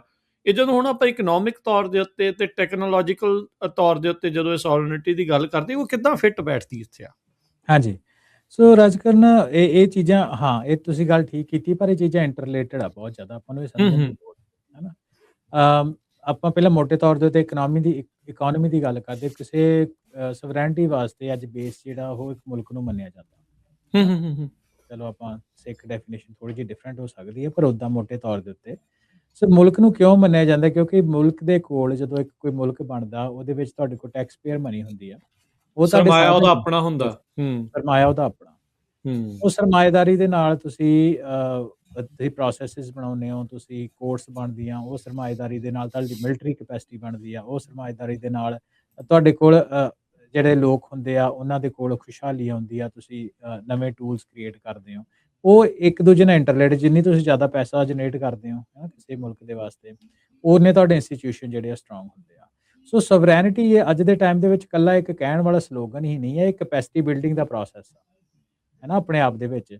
ਉਹ ਇੱਕ ਜੇ ਤੁਹਾਡੇ ਕੋਲ ਸਵਰੈਨਿਟੀ ਹੋਏ, ਉਹ ਤੁਹਾਨੂੰ ਇੱਕ ਐਬਿਲਿਟੀ ਬਣਾਉਂਦੀ ਆ ਵੀ ਤੁਸੀਂ ਆਪਣੇ ਇੰਸਟੀਟਿਊਸ਼ਨ ਬਣਾ ਸਕੋ, ਉਹਨਾਂ ਨੂੰ ਫੰਡ ਕਰ ਸਕੋ, ਤੁਸੀਂ ਆਪਣੇ ਲੋਕਾਂ ਦੀ ਰੱਖਿਆ ਕਰ ਸਕੋ, ਤੇ ਸਭ ਤੋਂ ਵੱਡੀ ਗੱਲ ਅੱਜ ਦੇ ਟਾਈਮ ਦੇ ਵਿੱਚ ਤੁਸੀਂ ਆਪਣੇ ਨੈਰੇਟਿਵਸ ਆਪ ਸ਼ੇਪ ਕਰ ਸਕੋ, ਕਿਸੇ ਦਾ ਤੁਹਾਨੂੰ ਪਰਮਿਸ਼ਨ ਲੈਣ ਦੀ ਲੋੜ ਨਾ ਪਵੇ। ਤੇ ਹੁਣ ਇਸ ਸਦੀ ਦੇ ਵਿੱਚ ਰਾਜਕਰਨ ਆਪਾਂ ਵਰਲਡ ਵਾਰ 2 ਤੋਂ ਬਾਅਦ ਵੇਖਿਆ, ਅਮਰੀਕਾ ਦੀ ਜਿਉਂ ਚੜ੍ਹਾਈ ਹੁੰਦੀ ਆ, ਹੈ ਨਾ, ਕੈਪੀਟਲਿਸਟ ਵਰਲਡ ਦੀ ਦੁਨੀਆ ਭਰ ਦੇ ਵਿੱਚ ਚੜ੍ਹਾਈ ਹੁੰਦੀ ਆ, ਡੈਮੋਕ੍ਰੇਸੀ ਦਾ ਇਨਫਰਾਸਟ੍ਰਕਚਰ ਆਉਂਦਾ, ਮੋਨਾਰਕੀ ਜਿਹੜੀ ਆ, ਰਾਜਾਸ਼ਾਹੀ ਜਿਹਨੂੰ ਕਹਿੰਦੇ ਆਪਾਂ, ਉਹ ਖਤਮ ਹੁੰਦੀ ਆ।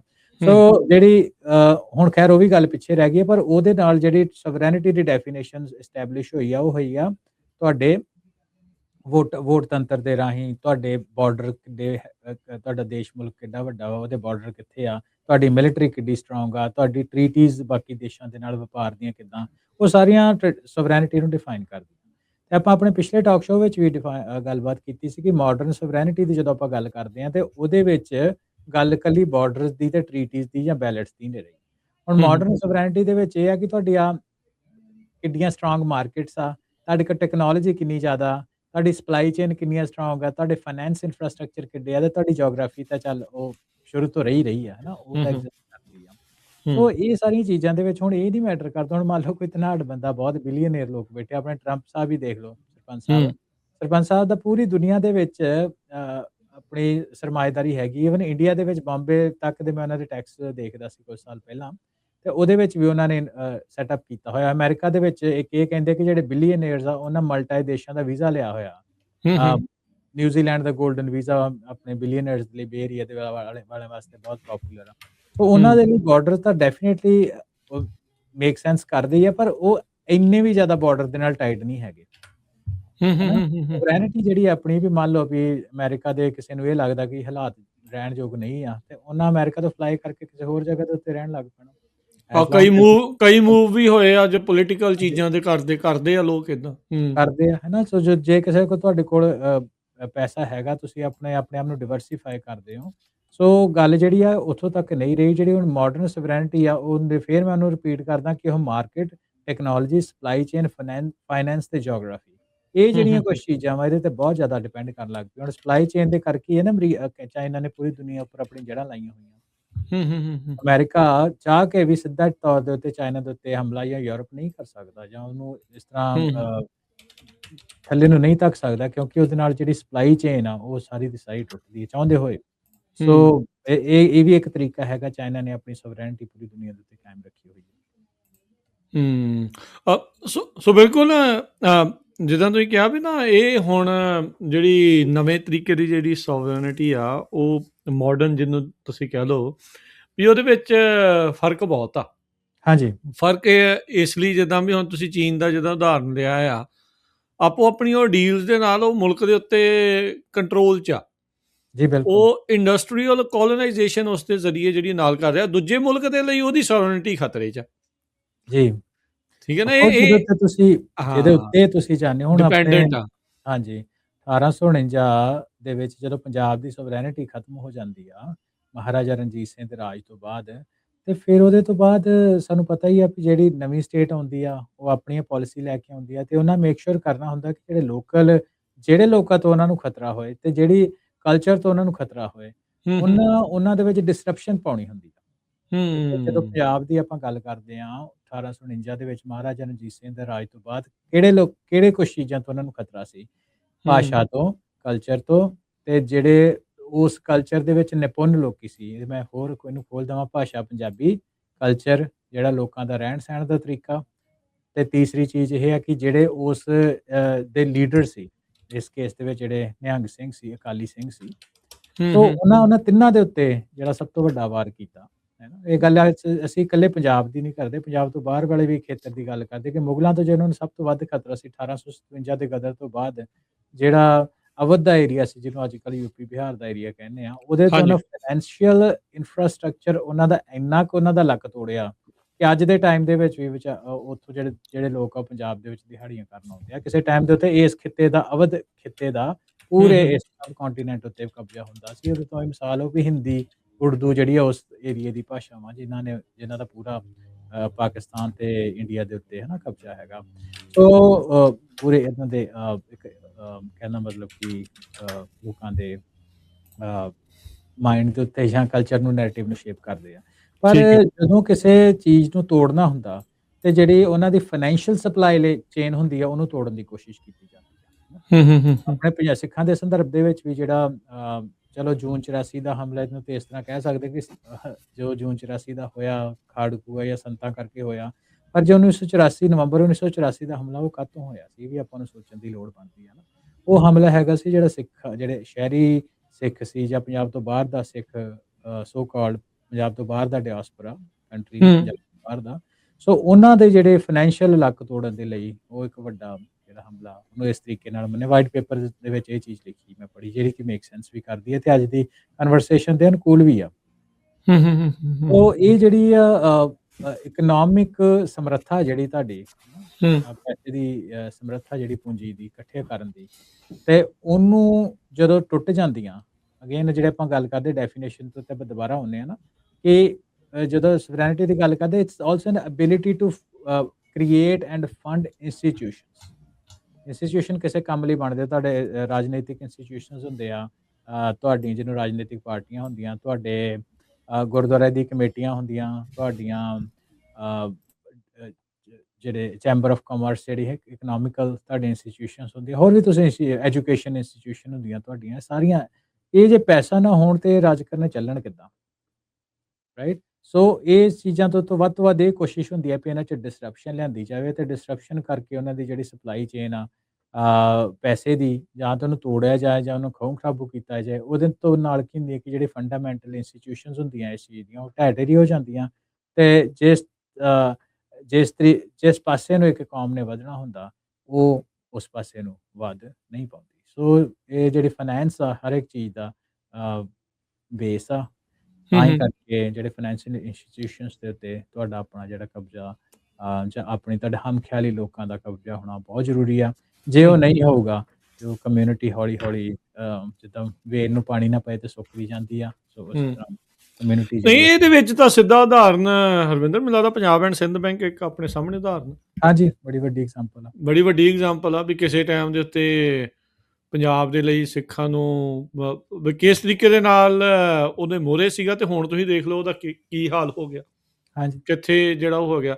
ਜਦੋਂ ਇਵੈਂਚੁਅਲੀ ਲੋਕਾਂ ਨੇ ਕਿਸੇ ਵੀ ਥਾਂ ਦੇ ਉੱਤੇ ਜਦੋਂ ਰਹਿਣਾ ਆ ਜਾਂ ਕਰਨਾ ਆ, ਤਾਂ ਜੇ ਉਹਨੂੰ ਇਕਨੋਮਿਕ ਆਜ਼ਾਦੀ ਹੋਈ ਨਹੀਂ ਆ, ਉਹ ਨੂੜਿਆ ਹੀ ਇੰਨਾ ਕੁ ਜ਼ਿਆਦਾ ਆ ਸਟੇਟ ਦੇ ਅੰਡਰ, ਤਾਂ ਪ੍ਰੋਬਲਮ ਹੈਗੀ ਆ।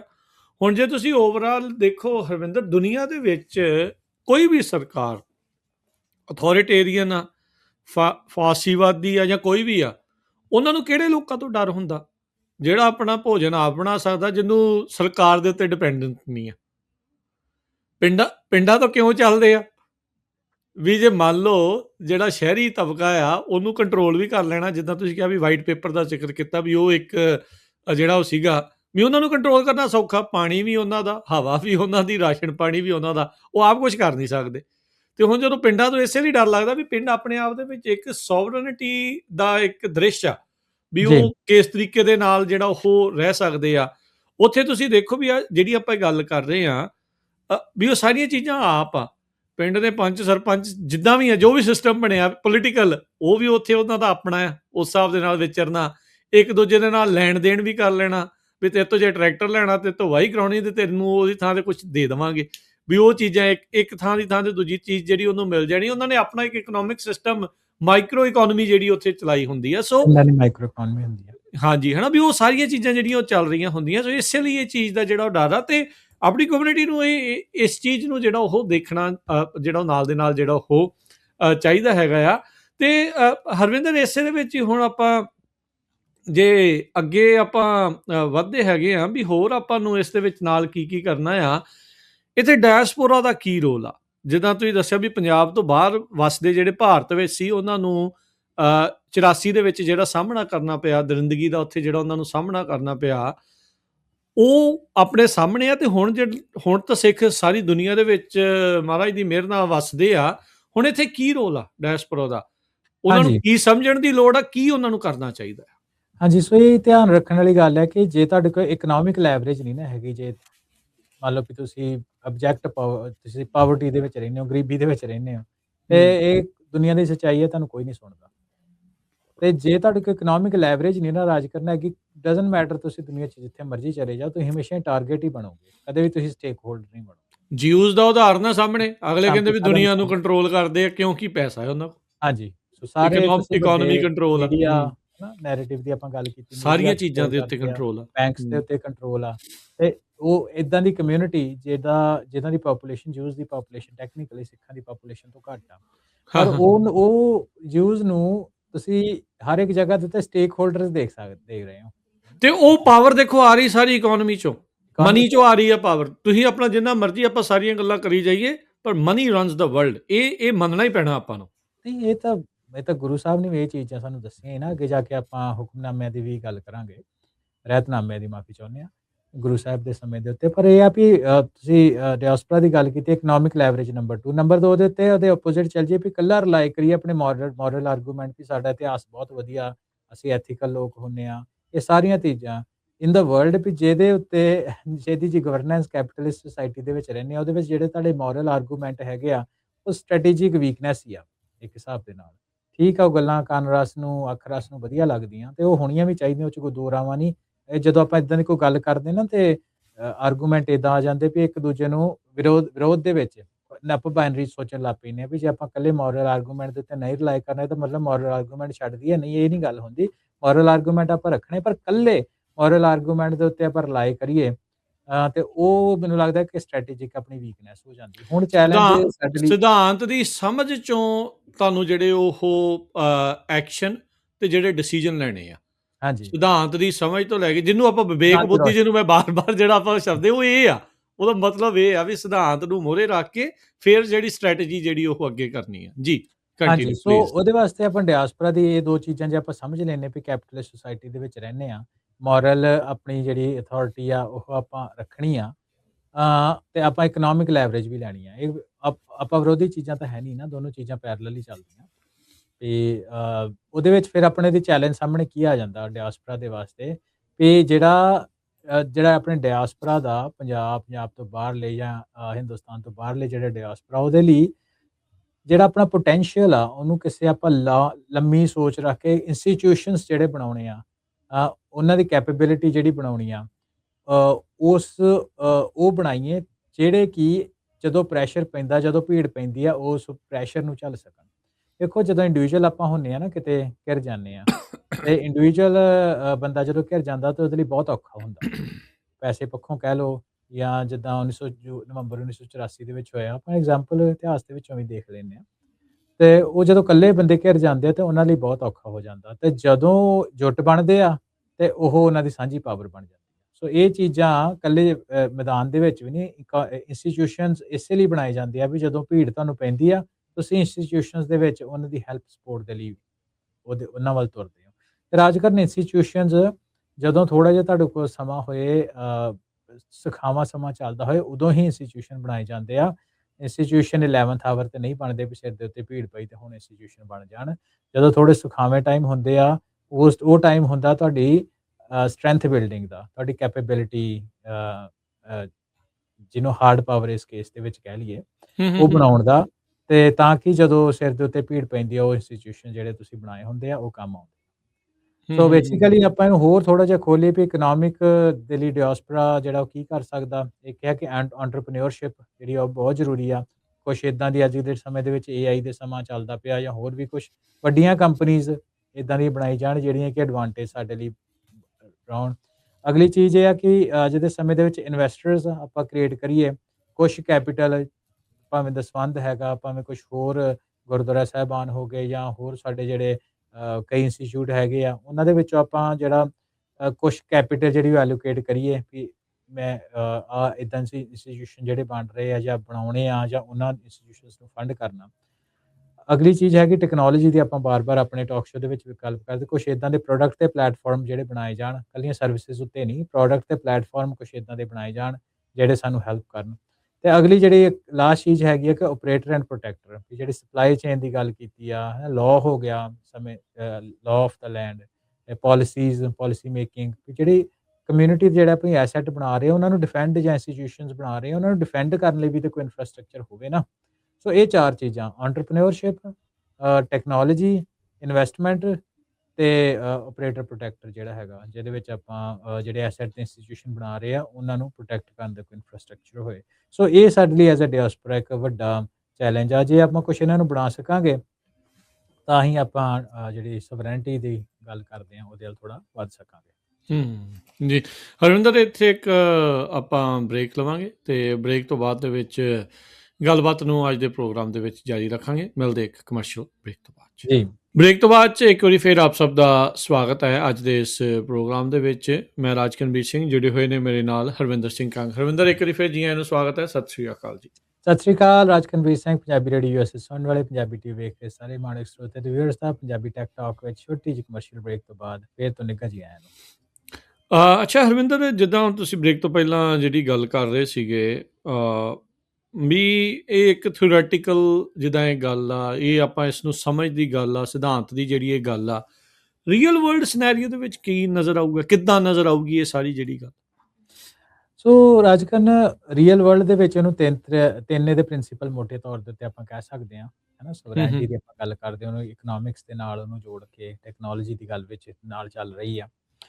ਸੋ ਉਹਨੂੰ ਤਿੰਨ ਇਹਦੇ ਕੀ ਪ੍ਰਿੰਸੀਪਲ ਆ। ਇੱਕ ਪਹਿਲਾ ਪ੍ਰਿੰਸੀਪਲ ਤਾਂ ਹੈਗਾ ਕਿ ਸੋਵਰੈਨਿਟੀ ਜਿਹੜੀ ਆ ਉਹ ਓਨਰਸ਼ਿਪ ਤੋਂ ਆਉਂਦੀ ਆ। ਆਪਾਂ ਵੇਖਿਆ ਕਿ ਜੇ ਤੁਸੀਂ ਜੌਬ ਕਰਦੇ ਹੋ ਤੇ ਜੌਬ ਦੇ ਉੱਤੇ ਤੁਸੀਂ ਤੁਹਾਡਾ ਟਾਈਮ ਵੀ ਓਨਾ ਕੀ ਆ ਜਿੰਨਾ ਕਿ ਤੁਸੀਂ ਤੁਹਾਡੇ ਜਿਹੜੇ ਤੁਸੀਂ ਡਿਪੈਂਡੈਂਟ ਹੋ ਕਿਸੇ ਤੇ। ਡਿਪੈਂਡੈਂਟ ਹੋ, ਹੈ ਨਾ। ਹੁਣ ਆਪਾਂ ਇਹਦੇ ਵਿੱਚ ਹੀ ਐਗਜ਼ਾਮਪਲਾਂ ਕਾਫੀ ਦੇ ਰਹੀਆਂ। ਕਿਸਾਨੀ ਮੋਰਚੇ ਦੀ ਵੀ ਆਪਾਂ ਗੱਲ ਕਰ ਲਈਏ ਤੇ ਉਹਦੇ ਵਿੱਚ ਵੀ ਇਹ ਦੇਖਿਆ ਕਿ ਜਿਹੜੇ ਲੈਂਡ ਦੇ ਓਨਰ ਲੋਕ ਹੁੰਦੇ ਆ, ਸੋਵਰਨ ਹੁੰਦੇ ਆ, ਉਹਨਾਂ ਕੋਲ ਜ਼ਿਆਦਾ ਕੈਪੇਬਿਲਿਟੀ ਹੁੰਦੀ ਆ।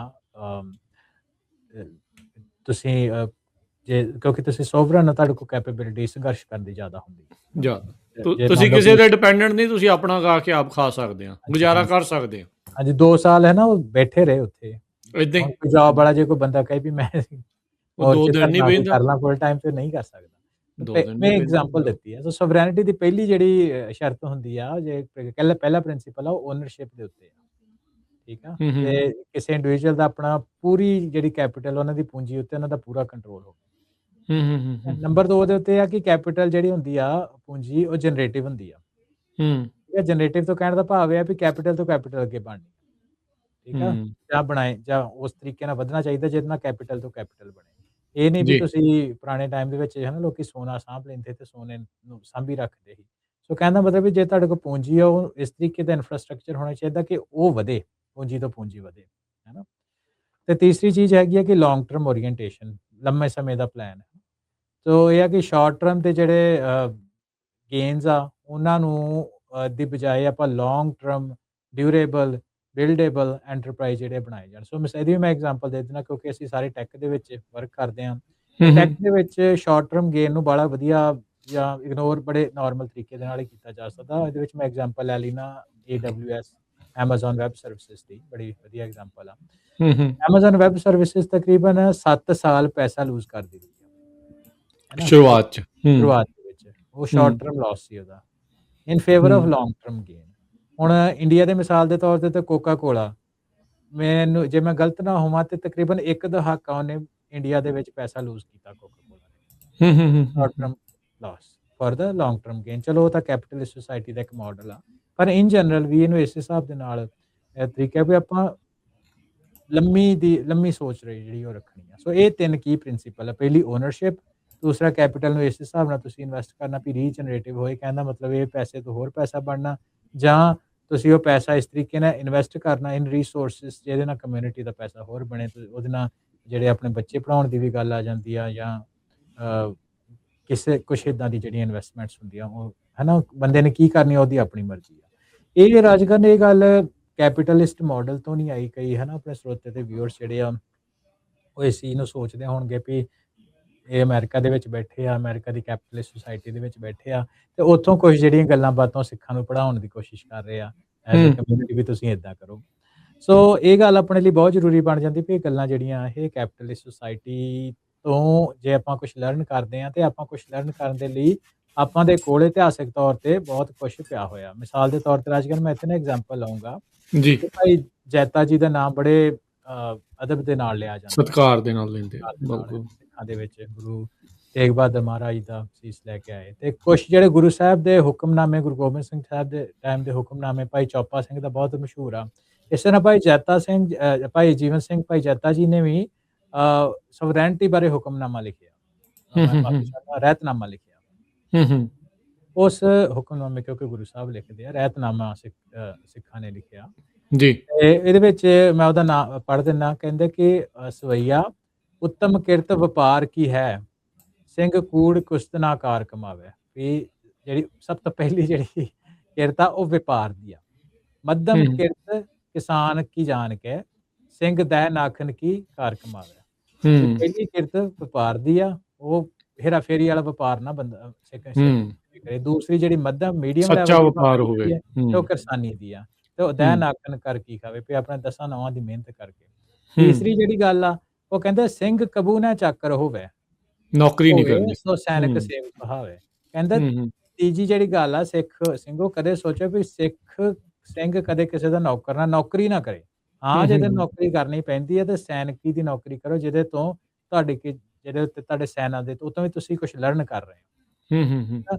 ਏਕ ਅਕਾਲ ਬਿਨ ਸਿੰਘ ਅਵਰਨ ਦੇਵਨ, ਪਹਿਨਹਿ ਸੀਸ ਝੁਕਾਵੇ। ਵੀ ਇੱਕ ਅਕਾਲ ਤੋਂ ਬਿਨਾਂ ਜਿਹੜਾ ਸਿੱਖ ਆ, ਉਹਦਾ ਸੀਸ ਕਿਸੇ ਅੱਗੇ ਝੁਕਣਾ ਨਹੀਂ ਚਾਹੀਦਾ। ਕਹਿਣ ਦਾ ਮਤਲਬ ਵੀ ਉਹ ਸੋਵਰਨ ਰਹਿਣਾ ਚਾਹੀਦਾ। ਸੋ ਇਹਨੂੰ ਆਪਾਂ ਪੰਜਾਬੀ ਦੇ ਵਿੱਚ, ਸਿੱਧ ਪੱਧਰੀ ਪੰਜਾਬੀ ਦੇ ਵਿੱਚ ਗੱਲ ਕਰੀਏ, ਤੇ ਸਭ ਤੋਂ ਪਹਿਲੇ ਲੈਵਲ ਦੀ ਜਿਹੜੀ ਇਸ ਰਹਿਤਨਾਮੇ ਅਨੁਸਾਰ, ਭਾਈ ਜਾਤਾ ਜੀ ਦੇ ਰਹਿਤਨਾਮੇ ਅਨੁਸਾਰ ਜਿਹੜੀ ਆ ਉਹ ਆਟੋਨਮੀ ਹੈਗੀ, ਉਹ ਹੈਗੀ ਆ ਅੱਜ ਦੇ ਸਮੇਂ ਦੇ ਵਿੱਚ, ਜਿਹਨੂੰ ਗੱਲ ਕਰੀਏ ਪ੍ਰਾਈਵੇਟ ਐਂਟਰਪ੍ਰਾਈਜ਼, ਜਿਹਦੇ ਵਿੱਚ ਤੁਹਾਡੀ ਲੈਂਡ ਓਨਰਸ਼ਿਪ, ਆਪਣਾ ਕੰਮ ਹੋਵੇ। ਹੂੰ ਆਪਣਾ ਕੰਮ ਹੋਵੇ, ਤੁਸੀਂ ਕਿਸੇ ਦੇ ਨੌਕਰ ਨਾ ਹੋਵੋ।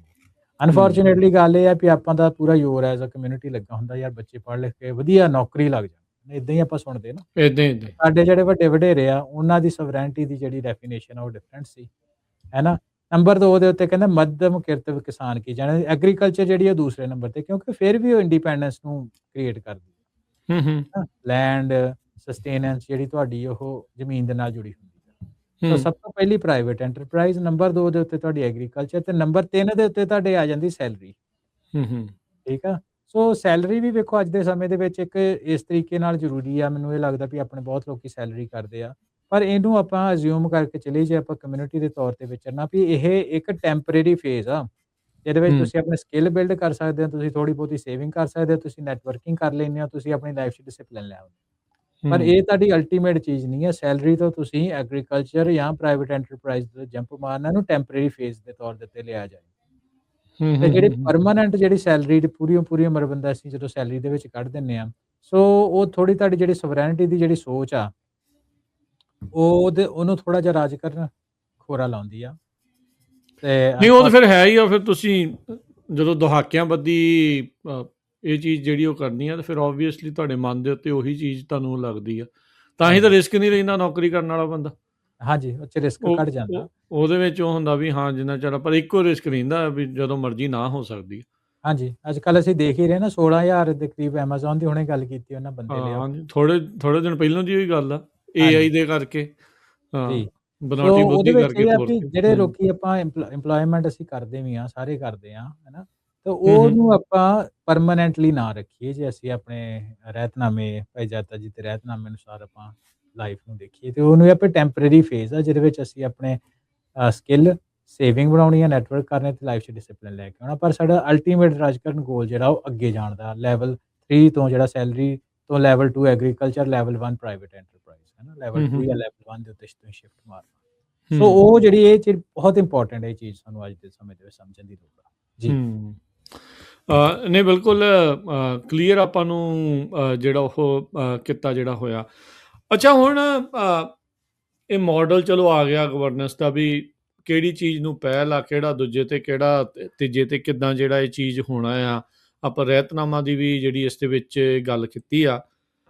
ਮੌਜੂਦਾ ਹਾਲਾਤਾਂ ਨੂੰ ਦੇਖਦੇ ਹੋਏ, ਜੋ ਤਕਨੀਕੀ ਪੱਧਰ ਦੇ ਉੱਤੇ ਜਿਹੜਾ ਚੱਲ ਰਿਹਾ, ਤੇ ਜੋ ਆਪਾਂ ਨੂੰ ਪਤਾ ਵੀ ਆਪਣੀਆਂ ਸ਼ਾਰਟ ਕਮਿੰਗਸ ਵੀ ਆ। ਇੱਕ ਸ਼ਾਰਟ ਕਮਿੰਗਸ ਆ ਵੀ ਆਪਾਂ ਇਸ ਚੀਜ਼ ਦੇ ਉੱਤੇ ਪੂਰੀ ਤਰ੍ਹਾਂ ਕੰਮ ਨਹੀਂ ਕਰ ਰਹੇ।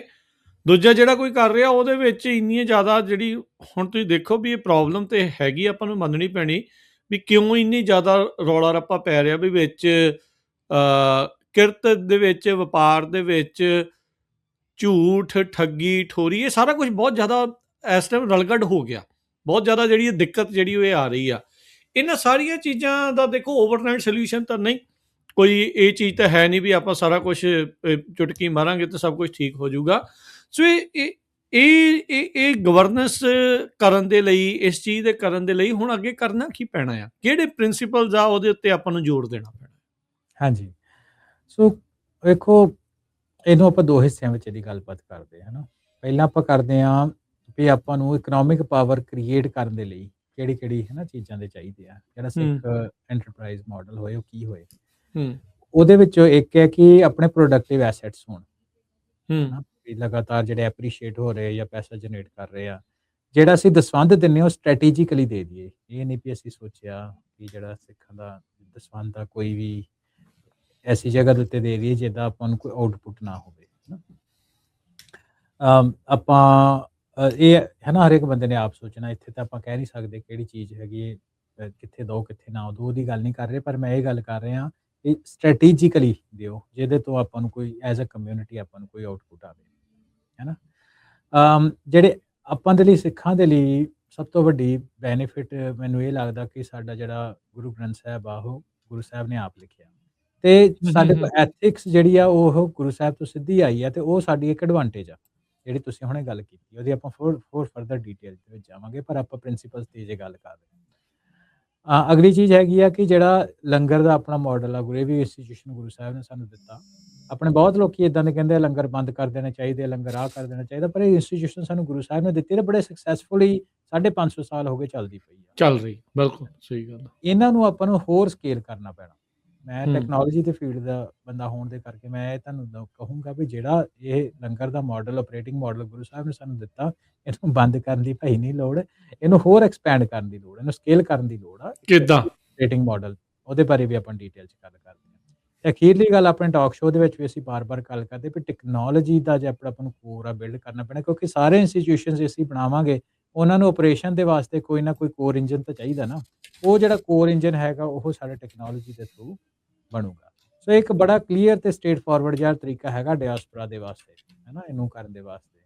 ਸੋ ਉਹਦੇ ਵਿੱਚ ਰਾਜਕਰਨ ਜਿਹੜੀ ਗੱਲ ਹੈ ਕਿ ਪ੍ਰੋਡਕਟਿਵ ਐਸੈਟਸ ਦੀ ਜਿਹੜੀ ਪਹਿਲੀ ਗੱਲ ਥੋੜੀ ਆਪਾਂ ਇਹਨੂੰ ਐਕਸਪੈਂਡ ਕਰ ਦਿੰਦੇ ਹਾਂ। ਜਿਹੜੇ 5 ਪ੍ਰਿੰਸੀਪਲ ਆਪਾਂ ਲੈ ਕੇ ਆਏ ਹਾਂ, ਉਹਨਾਂ 'ਚ ਪਹਿਲਾ ਰੂਲ ਹੈਗਾ ਜਾਂ ਪ੍ਰਿੰਸੀਪਲ ਕਹਿ ਲਾ ਕਿ ਆਪਣੇ ਜਿਹੜੇ prioritise ownership over productive assets, ਹੈ ਨਾ, ਕੰਜ਼ੰਪਸ਼ਨ ਦੇ ਵੱਲ ਨਹੀਂ। ਸ਼ਿਫਟ, ਤੁਸੀਂ ਗੱਲ ਕਹੀ ਨਾ ਵੀ ਅੱਜ ਸਮੱਸਿਆਵਾਂ ਹੈਗੀਆਂ, ਕੰਜ਼ਿਊਮਰ ਗੁੱਡਸ ਵੀ ਵਧੀਆ ਆਈਫੋਨ ਲੈ ਲਈਏ, ਵਧੀਆ ਆਪਾਂ ਕੋਲ ਵੱਡਾ ਘਰ ਹੋਣਾ ਚਾਹੀਦਾ, ਇਹ ਸਾਰੀਆਂ ਚੀਜ਼ਾਂ ਤੋਂ, ਜਾਂ ਪੈਸਿਵ ਸੇਵਿੰਗ ਵੀ ਪੈਸੇ ਜੋੜੀ ਜਾਓ, ਹੈ ਨਾ, ਤੇ ਰੈਜ਼ੀਡੈਂਸ਼ੀਅਲ ਰੀਅਲ ਇਸਟੇਟ ਆਪਾਂ ਵੱਲ ਲੈ ਲੈਂਦੇ ਵੀ ਦਿਖਾਵੇ ਦੇ ਲਈ। ਉਹ ਤੋਂ ਆਪਾਂ ਨੂੰ ਮਾਈਂਡਸੈਟ ਜਿਹੜਾ ਸ਼ਿਫਟ ਆ ਉਹਨੂੰ ਕਰਨਾ ਚਾਹੀਦਾ ਵੀ ਐਕੁਇਟੀ ਲਓ, ਪ੍ਰਾਈਵੇਟ ਬਿਜ਼ਨਸ ਦੇ ਵਿੱਚ ਇਨਵੈਸਟਮੈਂਟ ਤੁਹਾਡੀ ਹੋਣੀ ਚਾਹੀਦੀ ਆ। ਇੰਟੈਲੈਕਚੁਅਲ ਪ੍ਰੋਪਰਟੀ 'ਚ ਤੁਸੀਂ ਹੈ ਨਾ ਫੀਲਡ ਦੇ ਵਿੱਚ ਹੈਗੇ ਹੋ, ਉਹਦੇ ਵਿੱਚ ਤੁਹਾਡੇ ਪੈਟਰਨਸ ਹੋਣ, ਤੁਸੀਂ ਸੌਫਟਵੇਅਰ ਕੁਛ ਇੱਦਾਂ ਦੇ ਡਿਵੈਲਪ ਕਰੋ, ਤੇ ਰੀਅਲ ਇਸਟੇਟ ਇੱਦਾਂ ਦੀ ਓਨ ਹੋਵੇ ਕਿ ਜਿਹੜੀ ਤੁਹਾਨੂੰ ਆਊਟਪੁੱਟ ਦੇਵੇ, ਹੈ ਨਾ। ਐਂਟਰਪ੍ਰਾਈਜ਼ ਹੋ ਗਈ, ਫੈਕਟਰੀ ਹੋ ਗਈ, ਕੋਈ ਆਫਿਸ ਹੋ ਗਏ, ਕੋਈ ਫਾਰਮ ਖੇਤੀਬਾੜੀ ਫਾਰਮ ਹੋ ਗਏ। ਸੋ ਕੰਜ਼ਿਊਮਰਿਜ਼ਮ ਤੋਂ ਨਿਕਲ ਕੇ ਤੇ ਤੁਹਾਡਾ ਜਿਹੜਾ ਸ਼ਿਫਟ ਹੋਣਾ ਚਾਹੀਦਾ। ਦੂਜੀ ਗੱਲ, ਖਪਤਕਾਰ ਨਾ ਬਣੋ ਬਾੜੇ। ਹਾਂਜੀ, ਬਹੁਤ ਜ਼ਰੂਰੀ ਹੈ ਨਾ। ਆਪਾਂ ਇਹ ਗੱਲ ਵੈਸੇ ਬਾਰ-ਬਾਰ ਆਉਂਦੀ ਜਦੋਂ ਸੋਸ਼ਲ ਮੀਡੀਆ ਦੀ ਵੀ ਆਪਾਂ ਗੱਲ ਕਰਦੇ ਹਾਂ, ਉਹਦੇ ਵਿੱਚ ਵੀ ਸੋਸ਼ਲ ਮੀਡੀਆ ਦੇ ਵੀ ਤੇ ਖਪਤਕਾਰ ਹੀ ਹੁੰਦੇ ਨਾ। ਹਾਂ ਆਪਾਂ ਸਮਾਂ ਦੇ ਰਹੇ ਉਹਨਾਂ ਨੂੰ, ਸਮਾਂ ਦੇ ਰਹੇ ਹੁੰਦੇ ਉਹਨਾਂ ਨੂੰ, ਖਪਤ ਕਰ ਰਹੇ ਬਾਰ-ਬਾਰ ਖਪਤਕਾਰ ਮਾਈਂਡਸੈਟ ਚੋਂ ਬਾਹਰ ਆਉਣ ਦੀ ਜਿਹੜੀ ਗੱਲ ਹੁੰਦੀ। ਸੋ ਦੂਸਰੀ ਜਿਹੜੀ ਗੱਲ ਆ ਨਾ, ਰਾਜਕਰਨ ਇਹ ਕਹਿੰਦੇ ਕਿ ਦਸਵੰਧ into strategic capital allocation vehicle, ਹੈ ਨਾ। ਜਿਹੜਾ ਦਸਵੰਧ ਆ ਉਹਦੇ ਵਿੱਚ ਆਪਣੇ ਲੀਗਲ ਡਿਫੈਂਸ ਆ ਗਏ, ਐਜੂਕੇਸ਼ਨ ਆ ਗਈ, ਆਪਣਾ ਮੀਡੀਆ ਆ ਗਿਆ, ਨਿਊ ਲੀਡਰਸ਼ਿਪ ਹੋ ਗਈ। ਸੋ ਐਜੂਕੇਸ਼ਨ ਐਂਡ ਐਂਟਰਪ੍ਰੈਨਿਓਰਸ਼ਿਪ ਵਿੱਚ ਹਿਊਮਨ ਕੈਪੀਟਲ ਹੈ, ਲੀਡਰਸ਼ਿਪ ਆ ਜਾਂਦੀ ਹੈ ਨਾ, ਹੋਰ ਪੋਲੀਟੀਕਲ ਇਨਫਰਾਸਟ੍ਰਕਚਰ ਆਉਂਦੇ ਆ, ਆਪਣੇ ਲੀਗਲ ਡਿਫੈਂਸ ਟੀਮਸ ਹੋਣ, ਇੰਡੀਪੈਂਡੈਂਟ ਮੀਡੀਆ ਹੋਵੇ, ਤੇ ਆਪਾਂ ਨੈਰੇਟਿਵ ਵੀ ਤਾਂ ਸ਼ੇਪ ਕਰਨਾ ਨਾ ਆਪਣੀ ਚੀਜ਼ਾਂ, ਤੇ ਉਹਦੇ ਬਾਅਦ ਐਮਰਜੈਂਸੀ ਰਿਲੀਫ ਹੋਏ, ਜੇ ਮੰਨ ਲਓ ਆਪਣਾ ਕੋਈ ਕਮਿਊਨਿਟੀ ਦਾ ਕੋਈ ਬੰਦਾ ਹੈ ਨਾ ਕਿਸੇ ਪਾਸੇ ਨੂੰ ਨੀਵਾਂ ਚਲਾ ਜਾਂਦਾ, ਉਹਨੂੰ ਤਾਂ ਕਿੱਦਾਂ ਲੈ ਕੇ ਆਉਣਾ। ਸੋ ਇਹ ਪ੍ਰੋਪਰ ਇਨਫਰਾਸਟ੍ਰਕਚਰ ਆਪਣਾ ਖੜਾ ਹੋਏ। ਅੱਛਾ, ਅੱਗੇ ਲੰਗਰ ਤੇ ਆਪਾਂ ਆਪਰੇਟਿੰਗ ਮਾਡਲ ਦੀ ਗੱਲ ਕਰਦੇ ਹਾਂ, ਹੈ ਨਾ। ਲੰਗਰ ਇੱਕ, ਜਿਹੜੇ ਲੋਕੀ ਕਹਿੰਦੇ ਲੰਗਰ ਬੰਦ ਕਰ ਦੇਣਾ ਚਾਹੀਦਾ, ਫਲਾਣਾ ਹੋਣਾ ਚਾਹੀਦਾ, ਢਮਕਾਣਾ ਹੋਣਾ ਚਾਹੀਦਾ, ਇੱਕ ਚੀਜ਼ ਮੈਂ ਸਾਹਮਣੇ ਇਹ ਦੱਸਦਾ ਵੀ ਉਹਨਾਂ ਦੀ ਸ਼ਾਇਦ ਸੋਚ ਇੱਦਾਂ ਕਿ ਗੁਰੂ ਸਾਹਿਬ ਨੇ ਲੰਗਰ ਨੂੰ ਉਹ ਲੰਗਰ ਨੂੰ ਫ੍ਰੀ ਕਿਚਨ ਵਾਂਗੂ ਦੇਖਦੇ ਆ, ਯਾਰ ਕਿ ਇਹ ਆਪਣੇ ਆਪ ਦੇ ਵਿੱਚ ਦੇਖਿਆ ਜਾਏ ਤੇ ਇੱਕ ਗੁਰੂ ਸਾਹਿਬ ਨੇ ਸਾਨੂੰ ਇੰਸਟੀਟਿਊਸ਼ਨ ਦਿੱਤਾ ਜਿਹੜਾ ਇੱਕ ਮਾਸਟਰ ਕਲਾਸ ਆ, ਜਿਹਦੇ ਵਿੱਚ ਤੁਸੀਂ ਲੌਜਿਸਟਿਕਸ ਦੇਖ ਲਓ, ਪ੍ਰੋਕਿਉਰਮੈਂਟ ਦੇਖ ਲਓ, ਪ੍ਰੋਸੈਸ ਮੈਨੇਜਮੈਂਟ, ਸਭ ਤੋਂ ਵੱਡੀ ਡਿਗਨਿਟੀ ਦੀ ਗੱਲ ਹੁੰਦੀ ਹੈ, ਤੇ ਸਕੇਲ। ਹਰਵਿੰਦਰ, ਜੇ MBA 'ਚ ਪੜ੍ਹਾਉਣ ਲੱਗਣ ਤਾਂ ਫਿਰ ਤਾਂ ਉਹਨਾਂ ਨੇ ਕਹਿਣਾ ਯਾਰ ਇਹਦੇ ਵਿੱਚ ਤਾਂ ਬੜੀਆਂ ਚੀਜ਼ਾਂ ਸਿਖਾਤੀਆਂ, ਅੱਜ ਆਪਾਂ ਉਹਨੂੰ ਸਿਰਫ ਇੱਕ ਲੰਗਰ ਹਾਲ ਦੇ ਤੌਰ ਦੇ ਉੱਤੇ ਦੇਖੀ ਜਾਂਦੇ ਆ। ਬਿਲਕੁਲ ਜਿੱਦਾਂ ਤੁਸੀਂ ਕਿਹਾ, ਲੈ ਕੇ ਆਉਣਾ, ਵਲੰਟੀਅਰ ਇਕੱਠੇ ਕਰਨੇ, ਬੰਦੇ ਲਿਆਉਣੇ, ਸਮਾਨ ਰਸਦ ਇਕੱਠੀ ਕਰਨੀ, ਫਿਰ ਕਿਹੜੀ ਚੀਜ਼ ਕਿੱਦਾਂ ਬਣਨੀ, ਕਿਵੇਂ ਹੋਣਾ, ਉਹ ਸਕੇਲ ਕਿੰਨਾ ਵੱਡਾ ਆ ਵੀ ਜੇ 100 ਹੋਵੇ ਸੰਗਤ ਤਾਂ ਕਿੰਨਾ ਬਣਨਾ, 1000 ਹੋਵੇ ਤਾਂ ਕਿੱਦਾਂ ਬਣਨਾ, 10,000 ਹੋਵੇ ਤਾਂ ਕਿੱਦਾਂ ਹੋਣਾ। ਨਗਰ ਕੀਰਤਨ ਦੇ ਵਿੱਚ ਆਪਾਂ ਵਹਿੰਦੇ ਹਾਂ ਵੀ ਜਦੋਂ ਲੱਖਾਂ ਆ ਜਾਂਦੇ ਤੇ ਫਿਰ ਕਿੱਦਾਂ ਹੁਣ ਕਿੱਡਾ ਵੱਡਾ ਸਕੇਲਿੰਗ ਮਾਡਲ ਆ ਹਾਂਜੀ, ਇਹ ਆਪਾਂ। ਮਾਸਟਰ ਕਲਾਸ ਆ ਆਪਣੇ ਆਪ ਦੇ ਵਿੱਚ ਹੀ, ਕਿ ਉਹਦੇ ਹੂੰ ਲੌਜਿਸਟਿਕਸ ਮੈਨੇਜ ਕਰਨੇ। ਤੁਸੀਂ ਹਿਸਾਬ ਲਾਓ ਵੀ ਤੁਸੀਂ ਅੱਜ ਆਪਾਂ ਬੇ ਏਰੀਏ ਵਿੱਚ ਫਰੀਮੌਂਟ, ਸੈਨ ਹੋਜ਼ੇ ਦੇ ਵਿੱਚ ਵੀ ਆਪਾਂ ਲੰਗਰ ਦੇਖਦੇ ਹਾਂ, ਗੁਰੂ ਰਾਮਦਾਸ ਜੀ ਦਾ ਵਰਸਾਇਆ ਹੋਇਆ, ਆਪਾਂ ਖਡੂਰ ਸਾਹਿਬ ਵੀ, ਅੰਮ੍ਰਿਤਸਰ ਸਾਹਿਬ ਵੀ ਦੇਖਦੇ ਹਾਂ, ਹੂੰ ਨਨਕਾਣਾ ਸਾਹਿਬ ਵੀ ਲੰਗਰ ਦੇਖਦੇ ਹਾਂ। ਤੁਸੀਂ ਅਫਰੀਕਾ 'ਚ ਕੀਨੀਆ 'ਚ ਚਲੇ ਜਾਓ, ਉੱਥੇ ਲੰਗਰ ਦੇਖਦੇ ਹਾਂ। ਤੁਸੀਂ ਮਲੇਸ਼ੀਆ 'ਚ ਦੇਖਦੇ ਹੋ, ਉੱਥੇ ਲੰਗਰ, ਹੈ ਨਾ। ਸੋ ਆਪਣੇ ਵਾਰੀ ਨਾ ਕਈ ਵਾਰ ਲੋਕਾਂ ਨੂੰ ਆਦਤ ਹੁੰਦੀ ਚੀਜ਼ਾਂ ਨੂੰ, ਜੋ ਵਧੀਆ ਚੱਲ ਉਹਨੂੰ ਛੁਟਿਆਉਣ ਦੀ। ਹੂੰ ਹੂੰ ਖੈਰ ਹੂੰ ਹੂੰ। ਐਨੀਵੇਜ਼ ਉਸ ਪਾਸੇ ਨਹੀਂ ਜਾਂਦੇ। ਇਹ ਆਪਣੇ ਆਪ ਦੇ ਜੀ ਆਪਰੇਸ਼ਨਲ ਜੀਨੀਅਸ ਆ, ਤੇ ਇਹ ਬੜਾ ਇੱਕ ਰੈਪਲੀਕੇਬਲ ਐਸੈਟ ਆ। ਇਹਦੇ ਤੋਂ ਸਿੱਖਣ ਦੀ ਆਪਾਂ ਨੂੰ ਬਹੁਤ ਕੁਛ ਲੋੜ ਆ। ਕਿਉਂਕਿ ਦੇਖੋ ਜੇ ਇੱਕ ਲੰਗਰ ਦੇ ਲਈ ਇਹ ਸਾਰਾ ਕੁਝ ਹੋ ਸਕਦਾ ਤੇ ਸਿਹਤ ਸੇਵਾਵਾਂ ਲਈ ਹੋ ਸਕਦਾ, ਬਿਲਕੁਲ, ਨਿਆਣਿਆਂ ਦੇ ਪੜ੍ਹਾਉਣ ਲਈ ਇਹ ਚੀਜ਼ ਹੋ ਸਕਦਾ। ਜੋਬ ਜਿਹੜੇ ਅਕਸਰ ਆਪਾਂ ਦੇਖਦੇ ਹਾਂ ਵੀ ਤੁਸੀਂ ਟੈਕਨੋਲੋਜੀ ਵਾਲੀਆਂ ਕੰਪਨੀਆਂ 'ਚ ਆ ਵੀ ਨਿਆਣੇ ਜਿਹੜੇ ਪੜ੍ਹਨ ਆਉਂਦੇ ਆ ਵੀ ਉਹਨਾਂ ਨੂੰ ਜੀ, ਉਹਨਾਂ ਦੇ ਨਾਲ ਮੈਚ ਕਰਨ ਦੇ ਲਈ ਹੋ ਸਕਦਾ। ਮੈਂਟਰਸ਼ਿਪ ਹੋ ਜਾਂਦੀ ਹੈ। ਹਾਂ ਹਨਾ ਵੀ ਨੈਚੁਰਲ ਡਿਜ਼ਾਸਟਰ ਕਿੰਨੇ ਆਉਂਦੇ ਉਹਦੇ ਵਿੱਚ ਮਦਦ ਨੂੰ ਲੈ ਕੇ, ਹੜ੍ਹਾਂ ਦੇ ਵਿੱਚ ਆਪਾਂ ਦੇਖਦੇ ਹੀ ਆ, ਆਪਾਂ ਸੋ ਪੰਜਾਬ ਦੇ ਜੋ ਵਿੱਚ ਦੇਖਿਆ ਹੀ ਹੈ ਨਾ ਜੀ, ਸਾਰਾ ਕੁਝ। ਬਿਲਕੁਲ, ਜੀ, ਇਹ ਬਿਲਕੁਲ, ਉਹੀ ਮਾਡਲ ਦੇ ਵਿੱਚੋਂ ਨਿਕਲ ਕੇ ਆ ਰਿਹਾ ਸਾਰਾ ਕੁਝ। ਬਿਲਕੁਲ। ਇਹਨੂੰ ਨਾ ਹੋਰ ਚੰਗੀ ਤਰ੍ਹਾਂ ਨੂੰ ਐਜ਼ ਕਮਿਊਨਿਟੀ ਆਪਾਂ ਨੂੰ ਅੰਡਰਸਟੈਂਡ ਕਰਨ ਦੀ ਲੋੜ ਆ, ਵੀ ਇਹ ਜਿਹੜੇ ਲੰਗਰ ਦੇ ਲੌਜਿਸਟਿਕਸ ਆ, ਇਹਨੂੰ ਆਪਾਂ ਰੈਪਲੀਕੇਟ ਕਿੱਦਾਂ ਕਰਨਾ। ਸੋ ਹੂੰ ਅਗਲੀ ਗੱਲ ਟੈਕਨੋਲੋਜੀ ਦੀ ਰਾਜ ਕਰਨ, ਹੈ ਨਾ। ਟੈਕਨੋਲੋਜੀ ਦੀ ਆਪਾਂ ਗੱਲ ਕੀਤੀ ਕਿ ਇੱਦਾਂ ਦੇ ਕੋਈ ਟੈਕਨੋਲੋਜੀ ਆਪਾਂ ਬਿਲਡ ਕਰੀਏ ਜਿਹੜੇ ਬਾਕੀ ਜਿਹੜੇ ਲੋਕ ਆ ਉਹਨਾਂ ਨੂੰ ਦੇ ਮਸਟ ਪੇ ਟੂ ਯੂਜ਼। ਸੋ ਜੇ ਲੋਕੀ ਤੁਹਾਡੇ ਪਲੇਟਫਾਰਮ ਯੂਜ਼ ਕਰਨਗੇ ਤੇ ਤੁਸੀਂ ਬੇਸਿਕਲੀ ਤੇ ਇਦਾਂ ਹੀ ਹੈ ਨਾ, ਵੀ ਜੇ ਤੁਸੀਂ ਤੁਹਾਡੇ ਕੋਲ ਰੈਂਟਲ ਪ੍ਰਾਪਰਟੀ, ਰੈਂਟਲ ਮੰਨ ਲਓ ਤੁਹਾਡੇ ਕੋਲ ਅਪਾਰਟਮੈਂਟ ਜਾਂ ਘਰ ਆ, ਲੋਕੀ ਤੁਹਾਨੂੰ ਪੇ ਕਰ ਰਹੇ ਆ ਉਹਨੂੰ ਯੂਜ਼ ਕਰਨ ਦਾ, ਹੂੰ ਤੇ ਹੂੰ। ਸੋਵਰਨ ਕੌਣ ਹੋਇਆ? ਜਿਹੜਾ ਯੂਜ਼ ਕਰ ਰਿਹਾ ਕਿ ਜਿਹਦਾ ਹੈਗਾ। ਜਿਹਦਾ ਤਾਂ ਹੈਗਾ। ਸਾਫਟਵੇਅਰ ਨੂੰ ਵੀ ਉਸ ਤਰੀਕੇ ਨਾਲ ਹੀ ਆਪਾਂ ਨੂੰ ਦੇਖਣਾ ਚਾਹੀਦਾ, ਜਾਂ ਟੈਕਨੋਲੋਜੀ ਨੂੰ ਉਸ ਤਰੀਕੇ ਨਾਲ ਹੀ ਕੁਛ ਇੱਦਾਂ ਦੀ ਚੀਜ਼ ਤੁਸੀਂ ਇਨਵੈਂਟ ਕਰੋ, ਬਣਾਓ, ਜਿਹਨੂੰ ਲੋਕੀ ਯੂਜ਼ ਕਰਨ। ਤੁਸੀਂ ਯੂਜ਼ ਦੀ ਐਗਜ਼ਾਮਪਲ ਲਈ ਤੁਸੀਂ ਫੇਸਬੁੱਕ ਦੇਖ ਲਓ, ਇੰਸਟਾਗ੍ਰਾਮ ਦੇਖ ਲਓ, ਹੁਣ ਦੇ ਸਮੇਂ ਦੇ ਵਿੱਚ ਟਿਕਟੌਕ ਦੇਖ ਲਓ, ਮੀਡੀਆ ਦੀ ਆਪਾਂ ਗੱਲ ਕਰਦੇ ਹਾਂ, ਹੂੰ ਹੈ ਨਾ। ਹੂੰ ਤੁਸੀਂ ਸਟੋਰੇਜ ਇਨਫਰਾਸਟ੍ਰਕਚਰ, ਓਰੈਕਲ ਦੇ ਸਿਸਟਮਸ ਦੇਖ ਲਓ। ਇਹ ਨਾ ਕੌਣ ਓਨ ਕਰਦਾ? ਯੂਜ਼ ਓਨ ਕਰਦੇ ਆ ਨਾ, ਹੂੰ। ਹੈ ਨਾ। ਸੋਚ ਭਾਵੇਂ ਕਿ ਚਲੋ ਪਬਲਿਕ ਕੰਪਨੀ, ਪਰ ਉਹਨਾਂ ਵੱਲੋਂ ਇਹ ਬਣਾਈ ਚੀਜ਼ਾਂ, ਲੋਕੀ ਉਹਨਾਂ ਨੂੰ ਯੂਜ਼ ਕਰਦੇ ਆ। ਸੋ ਸੋਵਰਨ ਕੌਣ ਹੋਏ? ਯੂਜ਼ਰ ਹੋਏ ਸੋਵਰਨ, ਕਿ ਜਿਹੜੇ ਉਹਨੂੰ ਓਨ ਕਰਦੇ ਆ। ਤੇ ਅਗਲੀ ਜਿਹੜੀ ਤੁਸੀਂ ਮੈਨੂੰ ਪਹਿਲੇ ਸਵਾਲ ਪੁੱਛਿਆ ਸੀ, ਸੋ ਮੈਂ ਗੱਲ ਨੂੰ ਲੰਬੀ ਲੈ ਗਿਆ ਇੰਟੈਂਸ਼ਨਲੀ, ਕਿ ਆਪਾਂ ਨੂੰ ਵਪਾਰ ਦੀ ਗੱਲ ਕਰਦੇ ਆ ਨਾ, ਵੀ ਆਪਾਂ ਨੂੰ ਇੰਨੇ ਹੇਰਾ ਫੇਰੀਆਂ ਤੇ ਕਈ ਕੁਛ ਚੱਲਦਾ। ਉਹ ਰਾਜਗਨ ਆਪਾਂ ਜਿਹੜੀ ਪਹਿਲੇ ਵੀ ਗੱਲ ਕੀਤੀ, ਉਹਨੂੰ ਇੱਥੇ ਦੁਬਾਰਾ ਲਿੰਕ ਕਰ ਲੈਂਦੇ ਆ, ਵੀ ਸ਼ਾਰਟ ਟਰਮ ਗੇਨਸ ਦੇ ਮਾਈਂਡਸੈਟ ਤੋਂ ਆਪਾਂ ਬਾਹਰ ਆਈਏ। ਇਹਦੇ ਨਾਲ $2-4 ਦੀ, $10 ਦੀ, $1000 ਦੀ, ਵੀ $10,000 ਪਤਾ ਨਹੀਂ ਅਮੀਰ ਹੋ ਜਾਣਾ ਅਸੀਂ ਕੀ ਕਰ ਦੇਣਾ, ਦੇ ਨਾਲ। ਵੀ ਤੇ ਵੀ ਸਾਡੇ ਜਲਦੀ ਸਿਧਾਂਤ ਜਲਦੀ। ਦੇ ਵਿੱਚ ਬਾਰ-ਬਾਰ ਆਉਂਦਾ 7 ਵਪਾਰ, ਹੂੰ ਹੂੰ ਹੂੰ ਹੂੰ ਹੂੰ।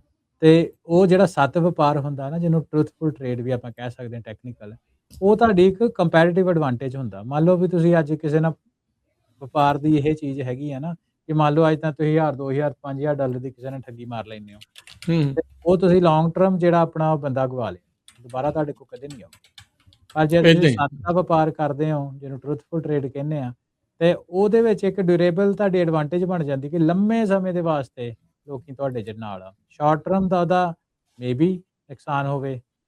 ਤੇ ਐਥਿਕਸ ਸੇਮ ਚੀਜ਼ ਹੀ ਹੁੰਦੀ ਰਾਜ, ਹੈ ਨਾ। ਐਥਿਕਸ ਸ਼ਾਰਟ ਟਰਮ ਦੇ ਵਾਸਤੇ ਮੇਬੀ ਤੁਹਾਨੂੰ ਲੱਗੇ ਵੀ ਯਾਰ ਬਹੁਤ ਤੇ ਸੱਚੇ ਬਣ ਕੇ ਕੀ ਲੈਣਾ, ਹੈ ਨਾ। ਪਰ over the long period of time ਇਹ ਤੁਹਾਡਾ ਇੱਕ ਪਾਵਰਫੁਲ ਇਕਨੋਮਿਕ ਇੰਜਨ ਬਣ ਜਾਂਦਾ, ਜਿਹਦੇ ਕਰਕੇ ਤੁਹਾਡੇ ਰਿਸਕ ਵੀ ਘੱਟ ਜਾਂਦੇ ਆ, ਤੇ ਤੁਹਾਡੇ ਜਿਹੜੇ ਪਾਰਟਨਰ ਹੁੰਦੇ ਆ ਉਹ ਬੜੇ ਹਾਈ ਕੁਆਲਿਟੀ ਦੇ ਬਣਦੇ ਆ। ਅੱਛਾ ਇਹਦੇ ਵਿੱਚ ਬਹੁਤ ਮੈਂ ਜ਼ਰੂਰੀ। ਇੱਕ ਚੀਜ਼ ਮੈਂ ਐਡ ਇਹਦੇ ਵਿੱਚ ਨਾਲ ਕਰਦਾ ਜਾਵਾਂ ਹਰਵਿੰਦਰ, ਜਿਹੜਾ ਬੰਦਾ ਕਹਿੰਦਾ ਨਾ ਸ਼ਾਰਟ ਟਰਮ ਵਾਲੀ ਗੱਲ ਆ, ਉਹ ਫਿਰ ਗਰੀਡ ਚੋਂ ਨਿਕਲਦੀ ਗੱਲ, ਉਹ ਲਾਲਚ ਚੋਂ ਨਿਕਲਦੀ ਹੈ ਗੱਲ। ਕਿਉਂਕਿ ਉਹਨੇ ਬਾੜਾ ਨਹੀਂ, ਉਹਨੇ ਸੋਚਣਾ ਨਹੀਂ ਹੁੰਦਾ, ਉਹਨੇ ਕਹਿਣਾ ਵੀ ਹਾਂ ਜਲਦੀ ਜਲਦੀ ਜਲਦੀ ਜਲਦੀ ਮੈਨੂੰ ਆ ਵੀ ਮਿਲ ਜਾਵੇ, ਉਹ ਵੀ ਮਿਲ ਜਾਵੇ। ਪਰ ਜਦੋਂ ਤੁਸੀਂ ਸਿਧਾਂਤ ਤੋਂ ਮੁੱਖ ਮੋੜਿਆ ਹੁੰਦਾ ਤੇ ਅੰਦਰ ਖਾਤੇ ਨੀਂਦ ਤੇ ਨਹੀਂ ਆਉਂਦੀ ਬੰਦੇ ਨੂੰ। ਉਹ ਬੇਚੈਨੀ ਤਾਂ ਬੰਦੇ ਨੂੰ ਜਿਹੜੀ ਉਹ ਤੰਗ ਕਰਦੀ ਰਹਿੰਦੀ, ਉਸ ਇਨਸਾਨ ਨੂੰ ਤੰਗ ਕਰਦੀ ਰਹਿੰਦੀ। ਉਹਨੂੰ ਪਤਾ ਹੁੰਦਾ ਵੀ ਕਿਤੇ ਨਾ ਕਿਤੇ ਝੂਠ ਆ ਕੰਮ, ਉਸ ਦੇ ਵਿੱਚ ਦਿੱਕਤ ਆ। ਸੋ ਸੋ ਉਹ ਤੇ ਰਾਜ ਉਹ ਕਰਨਾ। ਲੌਂਗ ਟਰਮ ਮਨ ਦੀ ਸ਼ਾਂਤੀ ਲਈ ਵੀ ਤੇ ਸਿਧਾਂਤ ਦੇ ਉੱਤੇ ਪਹਿਰੇਦਾਰ ਰਹਿਣ ਦੇ ਲਈ ਵੀ ਇਹ ਸ਼ਾਰਟ ਟਰਮ ਚੀਜ਼ਾਂ ਨੂੰ ਜਿਹੜਾ ਉਹ ਚਲੋ ਮੈਂ ਸਾਈਡ ਕਹਿੰਦਾ ਤੇ ਰੱਖਣਾ ਸਿਧਾਂਤ ਪੈਣਾ। ਨੂੰ ਆਪਾਂ ਇੱਕ ਪਾਸੇ ਰੱਖ ਦਈਏ, ਆਪਾਂ ਇਕੱਲੇ ਪੈਸੇ ਦੀ ਵਿੱਚ ਗੱਲ ਕਰਦੇ ਹਾਂ। ਚਲੋ ਹੂੰ ਸਿਧਾਂਤ ਹੂੰ ਦੀ ਤੇ ਉਹ ਗੱਲ ਆਪਾਂ ਕਰਦੇ ਹਾਂ ਵੀ ਕਿਸੇ ਬੰਦੇ ਕੋਲ ਸਿਧਾਂਤ ਤੇ ਕੋਈ ਬੰਦਾ ਖੜਾ ਹੋਏ, ਤੇ ਸਿਧਾਂਤ ਵਾਲੇ ਬੰਦੇ ਤੇ ਵੈਸੇ ਵੀ ਇਦਾਂ ਦੇ ਕੰਮ ਨਹੀਂ ਕਰਦੇ। ਪਰ ਇਹਨੂੰ ਆਪਾਂ ਪਿਓਰਲੀ ਪੈਸੇ ਦੇ ਪੱਖੋਂ ਗੱਲ ਕਰੀਏ, ਹੈ ਨਾ। MBAs ਦੇ ਵਿੱਚ ਇਹ ਚੀਜ਼ਾਂ ਵਾਰ-ਵਾਰ ਪੜ੍ਹਾਈਆਂ ਜਾਂਦੀਆਂ, ਕਿ ਐਥਿਕਸ ਜਿਹੜਾ ਵਾ ਇਹ ਕੰਪਲਾਇੰਸ ਇਸ਼ੂ ਨਹੀਂ ਹੈਗਾ, ਲੌਂਗ ਟਰਮ ਗਰੋਥ ਸਟ੍ਰੈਟਜੀ ਆ ਤੁਹਾਡੀ। ਕਿਉਂਕਿ ਮੰਨ ਲਓ ਕਿ ਤੁਹਾਡੀ ਰੈਪੂਟੇਸ਼ਨ ਤੇ ਬ੍ਰਾਂਡ ਇਕੁਇਟੀ ਆ, ਬੜਾ ਵਧੀਆ ਰੈਪੂਟੇਸ਼ਨ ਕਿਸੇ ਕੰਪਨੀ ਦਾ, ਉਹਨੇ over the period of time ਉਹਨੂੰ ਸਨੋਬਾਲ ਇਫੈਕਟ ਕਹਿੰਦੇ, MBA ਦੇ ਵਿੱਚ ਇਹਨੂੰ ਪੜ੍ਹਾਉਂਦੇ ਆ। ਕਿਉਂਕਿ ਉਹਦੇ ਨਾਲ ਤੁਹਾਡਾ ਟਰਸਟ ਵੱਧਦਾ। ਜਦੋਂ ਟਰਸਟ ਵੱਧਦਾ ਤੇ ਫ੍ਰਿਕਸ਼ਨ ਘਟਦੀ ਆ। ਜਦੋਂ ਫ੍ਰਿਕਸ਼ਨ ਘਟਦੀ ਆ ਤੇ ਡਿਸਪਿਊਟ ਘਟਦੇ ਆ, ਲੀਗਲ ਕਾਸਟ ਘਟਦੀ ਆ ਤੇ ਤੁਹਾਡੇ ਜ਼ਿਆਦਾ ਬੈਟਰ ਜਿਹੜੇ ਪਾਰਟਨਰ ਬਣਦੇ ਆ, ਤੁਹਾਡੇ ਟੈਲੈਂਟਸ ਬੜਾ ਵਧੀਆ ਹੁੰਦਾ। ਹੁਣ ਕੰਪਨੀਜ਼ ਦੇ ਵਿੱਚ ਇਹ ਹੁੰਦਾ ਨਾ ਵੀ ਕਿਹੜੀ ਕੰਪਨੀ ਦੇ ਵਿੱਚ ਕੰਮ ਕਰਦੇ ਆ ਤੇ ਆਉਣ ਜਾ ਕੇ ਰਿਵਿਊ ਦੇਖਦੇ ਆ, ਜਾਂ ਕਿਹੜੇ ਤੁਸੀਂ ਬਿਜ਼ਨਸ ਦੇ ਨਾਲ ਡੀਲ ਕਰਨਾ ਉਹਦੇ ਰਿਵਿਊਜ਼ ਦੇਖਦੇ ਆ, ਹੈ ਨਾ। ਈਵਨ ਕਿ ਰੈਸਟੋਰੈਂਟ ਦੇ ਵਿੱਚ ਵੀ ਤਾਂ ਦੇਖਦੀ ਆ ਨਾ, ਕਿ ਰੈਸਟੋਰੈਂਟ ਤੁਸੀਂ ਰੋਟੀ ਖਾਣ ਜਾਣਾ ਤੇ ਉਹਦੇ ਰਿਵਿਊ ਚੈੱਕ ਕਰਦੇ ਆ। ਤੇ ਜੇ ਉੱਥੇ ਤੁਸੀਂ ਕੋਈ ਸ਼ਾਰਟਕਟ ਮਾਰੇ ਹੋਣ ਤੇ ਜਿਹੜੇ ਤੁਹਾਡੇ ਰਿਵਿਊਜ਼ ਉਹ ਚੰਗੇ ਹੋਣਗੇ ਕਿ ਮਾੜੇ ਹੋਣਗੇ? ਜੇ ਮਾੜੇ ਹੋਣਗੇ ਤੇ ਫਿਰ ਤੁਹਾਡਾ business overall ਘਟੂਗਾ। Short term goal short term ਦੇ ਵਿੱਚ ਅਗੇਨ ਜਿਹੜੀ ਮੈਂ ਗੱਲ ਕਰਦਾ ਕਿ ਐਥਿਕਸ ਜਿਹੜੇ ਆ ਉਹਨਾਂ ਦੀ ਕੰਪਲਾਇੰਸ ਬੰਦੇ ਨੂੰ ਇਹ ਲੱਗਦੀ ਹੁੰਦੀ ਹੈ ਵੀ ਨਹੀਂ ਯਾਰ ਇਹ ਬਹੁਤੇ ਸੱਚੇ ਬਣ ਕੇ ਕੀ ਲੈਣਾ। ਪਰ ਮੈਂ ਪਿਓਰਲੀ ਇਕਨੋਮਿਕ ਸਟੈਂਡ ਪੁਆਇੰਟ ਤੋਂ ਗੱਲ ਕਰਾਂ, ਜੇ ਆਪਾਂ ਐਥਿਕਸ ਨੂੰ ਬਾਹਰ ਵੀ ਰੱਖ ਦਈਏ, ਕਿ ਇਹ ਤੁਹਾਡੀ ਲੌਂਗ ਟਰਮ ਗਰੋਥ ਸਟ੍ਰੈਟਜੀ ਹੈ, ਜਿਹੜਾ ਸੱਤ ਦੇ ਵਪਾਰ ਦੀ ਗੱਲ ਕਰਦੇ ਆ। ਤੇ ਇਹੀ ਆਪਾਂ ਨੂੰ ਗੁਰੂ ਸਾਹਿਬ ਨੇ ਦਿਖਾਇਆ। ਗੁਰੂ ਰਾਮਦਾਸ ਜੀ ਨੇ ਵਪਾਰਿਕ ਪਰਿਵਾਰ ਦੇ ਵਿੱਚੋਂ ਸੀ। ਉਹਨਾਂ ਵਪਾਰ ਹੀ ਦਿੱਲੀ ਹੀ ਅੰਮ੍ਰਿਤਸਰ ਜਦੋਂ ਉਹਨਾਂ ਵਸਾਇਆ ਤੇ ਕਿੰਨੇ ਉਹਨਾਂ ਵਪਾਰੀ ਜਿਹੜੇ ਉੱਥੇ ਲਿਆ ਕੇ ਵਸਾਏ, ਹੈ ਨਾ। ਸੋ ਜਿਹੜਾ ਵਪਾਰ ਹੈਗਾ, ਇਕਨੋਮਿਕ ਹੈਗਾ, ਮੈਨੂੰ ਲੱਗਦਾ ਆਪਾਂ ਪ੍ਰੋਗਰਾਮ ਦੇ ਅਖੀਰ ਵਿੱਚ ਵੀ ਜਾ ਰਹੇ ਹਾਂ। ਪਹੁੰਚ ਸੋ ਗਏ। ਉਹ ਇਹ ਆ ਕਿ ਆਪਾਂ ਨੂੰ ਐਜ਼ ਅ ਡਾਇਸਪੋਰਾ ਇਸ ਪਾਸੇ ਜਿਹੜੀ ਧਿਆਨ ਦੇਣ ਦੀ ਲੋੜ ਹੈ ਐਜ਼ ਅ ਕਮਿਊਨਿਟੀ, ਕਿ ਆਪਾਂ ਨੂੰ ਇਨਫਰਾਸਟ੍ਰਕਚਰ ਇੱਦਾਂ ਦਾ ਕ੍ਰੀਏਟ ਕਰਨਾ ਪੈਣਾ ਜਿਹਦੇ ਵਿੱਚ ਆਪਾਂ ਐਜ਼ ਅ ਕਮਿਊਨਿਟੀ ਥਰਾਈਵ ਕਰ ਸਕੀਏ। ਸੋ ਉਹ ਜਿਹੜਾ ਆਪਣਾ ਇਨਫਰਾਸਟ੍ਰਕਚਰ ਆ ਉਹ ਸੱਚ ਦੇ ਆਧਾਰਿਤ ਹੋਣਾ ਵਾ, ਤੇ ਉਹਦੀ ਜਿਹੜੀ ਜੇ ਆਪਾਂ ਇਕਨੋਮਿਕ ਇੰਜਨ ਹੀ ਕੋਈ ਬਿਲਡ ਕਰਾਂਗੇ ਵਧੀਆ, ਜਿਹੜਾ ਕਿ ਸੱਚ ਦੇ ਆਧਾਰ ਦੇ ਉੱਤੇ ਹੋਊਗਾ, ਉਹ ਸਾਡੀ ਸਵਰੈਨਿਟੀ ਦਾ ਰਾਜ ਕਰਨਾ ਇੱਕ ਰਾਜ ਇੱਕ ਉਹਨੂੰ ਬੈਕ ਕਰੂਗੀ ਸਾਡੀ ਸਵਰੈਨਿਟੀ ਨੂੰ, ਜਿਹੜਾ ਸਾਡਾ ਇਕਨੋਮਿਕ ਇੰਜਨ ਹੋਊਗਾ। ਜੀ। ਅੱਛਾ, ਸਮਾਂ ਸਮਾਪਤ ਹੈ। ਬੜੀ ਮਿਹਰਬਾਨੀ ਅੱਜ ਦੀ ਜਿਹੜੀ ਉਹ ਗੱਲਬਾਤ ਦੇ ਲਈ। ਆਉਂਦੇ ਸਮੇਂ ਦੇ ਵਿੱਚ ਵੀ ਆਪਾਂ ਇਹ ਚੀਜ਼ਾਂ ਜਿਹੜੀਆਂ ਉਹ ਕਰਦੇ ਰਵਾਂਗੇ। ਅੱਛਾ, ਜਾਂਦੇ ਜਾਂਦੇ ਇਹ ਕਰ ਦਈਏ ਵੀ ਆਪਾਂ ਸ਼ੁਰੂਆਤ ਕਿੱਦਾਂ ਕਰ ਲਈਏ? ਹਾਂਜੀ, ਸੋ ਆਪਾਂ ਕੋਲ ਕਈ ਰਾਹ ਰਸਤੇ ਰਾਜ ਕਰਨ ਹੈਗੇ ਆ। ਸਭ ਤੋਂ ਪਹਿਲਾਂ ਤਾਂ ਗੱਲ ਇਹ ਹੈ ਕਿ ਅੱਜ ਆਪਾਂ ਥੋੜ੍ਹਾ ਜਿਹਾ ਆਪਣੀ ਗੱਲ ਟੈਕਨੋਲੋਜੀ ਤੋਂ ਦੀ ਵੀ ਕੀਤੀ ਹੈ, ਪਰ ਆਪਾਂ ਇਕਨੋਮਿਕ ਮਾਡਲ ਦੀ ਕੀਤੀ ਆ। ਅੱਜ ਦੇ ਸਮੇਂ ਦੇ ਵਿੱਚ ਟੈਕਨੋਲੋਜੀ ਨਾਲ ਆਪਾਂ ਇਕਨੋਮਿਕ ਜਿਹੜੇ ਮਾਡਲ ਉਹ ਕਿੱਦਾਂ ਬਣਾਈਏ। ਸੋ ਇਹਦੇ ਵਿੱਚ ਇਹ ਆ ਵੀ ਆਪਾਂ ਨੂੰ ਜਿਹੜੀ ਤੁਸੀਂ ਗੱਲ ਕੀਤੀ ਕਿ ਕੋਈ ਨਾ ਕੋਈ ਸਰਟੀਫਿਕੇਸ਼ਨ ਆਪਣਾ ਕੋਈ ਸਟੈਂਡਰਡ ਚਾਹੀਦਾ, ਵੀ ਮੇਬੀ ਇੱਕ ਆਈਡੀਆ ਹੀ ਆ ਵੀ ਸਿੱਖ ਐਥੀਕਲ ਬਿਜ਼ਨਸ ਸਰਟੀਫਿਕੇਸ਼ਨ ਟਾਈਪ ਕੋਈ ਇਨੀਸ਼ੀਏਟਿਵ ਜਿਹੜਾ ਉਹ ਲਿਆ ਜਾ ਸਕਦਾ, ਵੀ ਜਿਹਦੇ ਵਿੱਚ ਜਿਹਨੂੰ ਦੇਖ ਕੇ ਟਰੂਥਫੁਲ ਟ੍ਰੇਡ, ਟਰਾਂਸਪੇਰੈਂਟ ਉਹਦੇ 'ਚ ਅਕਾਊਂਟਿੰਗ ਹੋਏ, ਫੇਅਰ ਇੰਪਲੋਇਮੈਂਟ ਪ੍ਰੈਕਟਿਸ ਹੋਏ, ਹੈ ਨਾ। ਇੱਦਾਂ ਦੀ ਵਲੰਟਰੀ ਉਹਦੀ ਕੰਟਰੀਬਿਊਸ਼ਨ ਕੀ ਆ ਕਿਸੇ ਆਰਗੇਨਾਈਜੇਸ਼ਨ ਦੀ, ਦਸਵੰਧ ਦਿੰਦੇ ਜਾਂ ਨਹੀਂ ਦਿੰਦੇ, ਤੇ ਕਮਿਊਨਿਟੀ ਵਿੱਚ ਉਹਨਾਂ ਦੀ ਇਨਵੈਸਟਮੈਂਟ ਕਿੰਨੀ, ਉਹਦੇ ਹਿਸਾਬ ਨਾਲ ਉਹਦੀ ਰੇਟਿੰਗ ਹੋਏ। ਉਸ ਬਿਜ਼ਨਸ ਇਸ ਤਰ੍ਹਾਂ ਦਾ ਆਪਾਂ ਕੁਛ ਤਿਆਰ ਕਰ ਸਕਦੇ ਹਾਂ। ਬਾਕੀ ਕਮਿਊਨਿਟੀਜ਼ ਵਿੱਚ ਇੱਦਾਂ ਦੇ ਐਗਜ਼ਿਸਟ ਕਰਦੇ ਆ। ਦੂਸਰਾ ਇਹ ਆ ਕਿ ਬਹੁਤ ਜ਼ਰੂਰੀ ਆ ਕਿ ਜਿਹੜਾ ਆਪਣਾ ਡਾਇਸਪੋਰਾ ਦੇ ਰਿਲੇਟਿਡ ਕੋਈ ਕੈਪੀਟਲ ਪੂਲ ਬਣਾਏ ਜਾਣ, ਜਿਹੜੇ ਕਿ ਸਟ੍ਰੈਟੇਜਿਕ ਸੈਕਟਰਸ ਨੂੰ ਫੰਡ ਕਰਨ ਦੇ ਸਮਰੱਥ ਹੋਣ। ਬਾਕੀ ਕਮਿਊਨਿਟੀ 'ਚ ਇਹ ਚੀਜ਼ਾਂ ਐਗਜ਼ਿਸਟ ਕਰਦੀਆਂ, ਹੈ ਨਾ, ਵੀ ਐਂਜਲ ਇਨਵੈਸਟਰ ਹੈਗੇ ਆ, ਉਹਨਾਂ ਦੇ ਨੈਟਵਰਕ ਵੈਂਚਰ ਕੈਪੀਟਲਿਸਟ ਹੈਗੇ ਆ, ਪ੍ਰਾਈਵੇਟ ਕ੍ਰੈਡਿਟ ਫੰਡਸ ਐਗਜ਼ਿਸਟ ਕਰਦੇ, ਜਿਨ੍ਹਾਂ ਦਾ ਸੋਲ ਫੋਕਸ ਹੁੰਦਾ ਵਾ ਵੀ ਉਸ ਕਮਿਊਨਿਟੀ ਦੇ ਜਿਹੜੇ ਫਾਊਂਡਰ ਆ, ਇਸ ਕੇਸ ਵਿੱਚ ਸਾਡੇ ਕੇਸ ਵਿੱਚ ਜੇ ਕੋਈ ਸਿੱਖ ਫਾਊਂਡਰ ਹੈਗਾ ਵਾ ਤੇ ਉਹ ਜਾਂ ਕੋਈ ਜਿਹੜੇ ਐਥੀਕਲ ਬਿਜ਼ਨੈਸਿਸ ਆ ਉਹਨਾਂ ਨੂੰ ਇਨਵੈਸਟ ਕਰ ਸਕੇ। ਪ੍ਰਾਇਓਰਟੀ ਹੋਣੀ ਚਾਹੀਦੀ ਆ ਜਿਹੜੇ ਆਪਣੇ ਟੈਕਨੋਲੋਜੀ ਸੈਕਟਰ ਆ, ਆਪਣੇ ਲੌਜਿਸਟਿਕ ਸੈਕਟਰ ਆ, ਹੈਲਥ ਟੈਕਨੋਲੋਜੀ ਆਦਿ, ਹੈ ਨਾ।